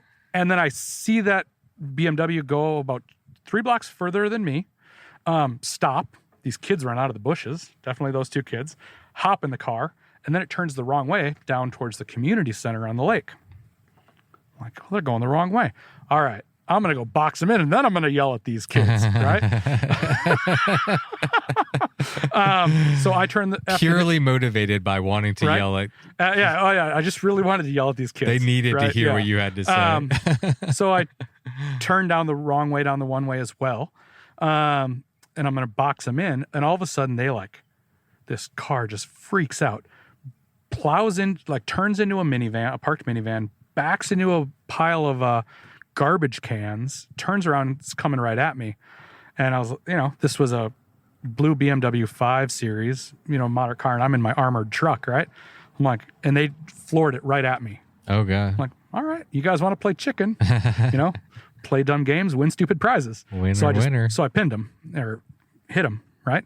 And disabled their vehicle. And head on? Yep. Just and right at that point was then when I realized maybe something was really up, because then literally as I hit them, a cop car comes around the corner. Must have been why they had decided to turn around. They saw the cops coming. Another cop car comes up behind us. They all jump out of this disabled car, scatter, cops running, guns drawn, yelling, like all the craziness that you see, right? And I'm sitting there with my now disabled truck, all right? So I, got the truck towed back to the house and talking to the cops, and they were after those kids. Apparently they had the white Jeep earlier, they had robbed, probably at gunpoint based on the response, the fast response. Because, like I said, the police don't respond terribly fast, but they responded fast in this one. So because it was aggravated, yeah, they're like, okay, I guess we should go check this one out. It was only after all that I realized, I was just playing chicken with kids with guns. Oh, whoops. Yeah. Okay, so that was going through my mind in this whole story. That never crossed your mind? That didn't cross my mind until, after all that. I live in Texas where, it doesn't happen but honestly, there's too many times where there's road rage and someone whips out a gun. It's too many times. Yeah, one time is too many times. That's a little more foreign to us. I'm a gun owner. Definitely have no problems there, but I don't carry my guns in my vehicle. Right. That's foreign to us, but sure. Yeah. Man. But a little more common down here, huh? Do you think they would have caught him if it wasn't for you intervening? That's so in I had to get interviewed by the police. I had to pick the kids out of identify the kid and all this stuff, right? And probably not, because what I was told, which I don't know if was true or not, people give conflicting stuff.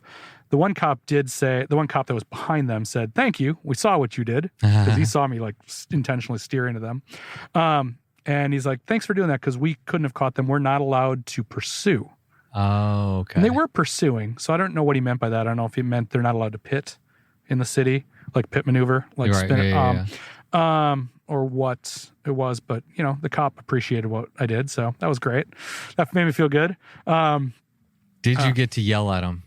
No, never got to go. Like once the cops are involved, there's definitely to identify them. I had to they brought them somewhere else. I had to park in this other spot, meet the police officer, ride in the squad car over with the window shade down so they couldn't see my face. And then they marched the kid out of the other cop, the whole rigmarole, right? So no. I did actually, the funny thing was that was over a year ago. Only very recently, we got a letter from the city, talking about we can file victim impact statements for the situation, and what the name of the person and what they were charging the person with and all this. And I'm sure through that I could probably go yell at them in court, but I'm You're not as elevated now. Now I'm calmer now, right? Yeah. Well, I mean, and you got the satisfaction of actually seeing them go to jail and face some consequences for their actions, which exactly is hopefully going to be more impactful than a good yelling. Hopefully. From a neighbor right? or someone in the community. So hopefully they learn their lesson. Yeah, exactly. Well, good job. Yeah, thanks. All right. That's a fun one to close it out on, man. Yeah. It's a pleasure to meet you. I've been a big fan of everything that you've done through your career. I've watched from afar, and I'm more than excited to finally have a Hayduke in the barn, and I can't wait to go ride it and take it on some amazing adventures. And appreciate it, man. Had an absolute blast. Have fun in Oaxaca. I will. I think it's going to be hard to have a bad time in Oaxaca. Yeah, right. But now it's only going to be better. All right. Thanks. Well, safe travels to you, my friend, and hopefully we'll see you again in the future. Sounds good. Appreciate it. Bye. All right, everyone. Thank you so much for tuning in. And a big shout out goes to Tim Krueger for coming on the podcast and hand delivering my brand new bicycle. I'm absolutely in love with it, and I really enjoyed an opportunity to catch up with him and meet him in person. I've been following his career for a long time, and it was really cool to actually get to press the flesh and record an episode for you guys. All right, well, I do want to make a note that at the beginning of the episode, I talked about how Tim and I mic'd up for a special Come Ride With Me episode just for patrons. I have to apologize because that audio turned out to be total garbage. I'm sure it's my fault. I don't even know what happened. His mic was completely garbled. It may have had to do with his big beard. So I'm going to have to be mindful of that in the future when I'm miking people up with beards. I'm not really sure, but sadly, the audio was completely useless. So in lieu of that, I recorded my own Come Ride With Me episode, and I mic'd up on my very first proper ride of the Esker Hayduke tie, and that is currently available over at patreon.com/bikesardeath. So you can ride along with me as I take my first proper ride on my new bike, and I share some of my thoughts, and spoiler alert, they're good. All right, everyone. Well, I'm going to wrap this up. I've got to get packed up, loaded up, and ready to hit the road. I'm leaving tomorrow for the Central Texas Showdown, so I want to get this all out to all you fine folks before I hit the road. As always, thank you so much for being here. It is always a pleasure. Until next time, you know what to do. Go ride your damn bike. It was the middle of the night. You grabbed your knife and you held it tight. The sounds of beasts kept you awake. The sounds they made kept you afraid. In the morning, you packed your bike. Memories forgotten from the previous night.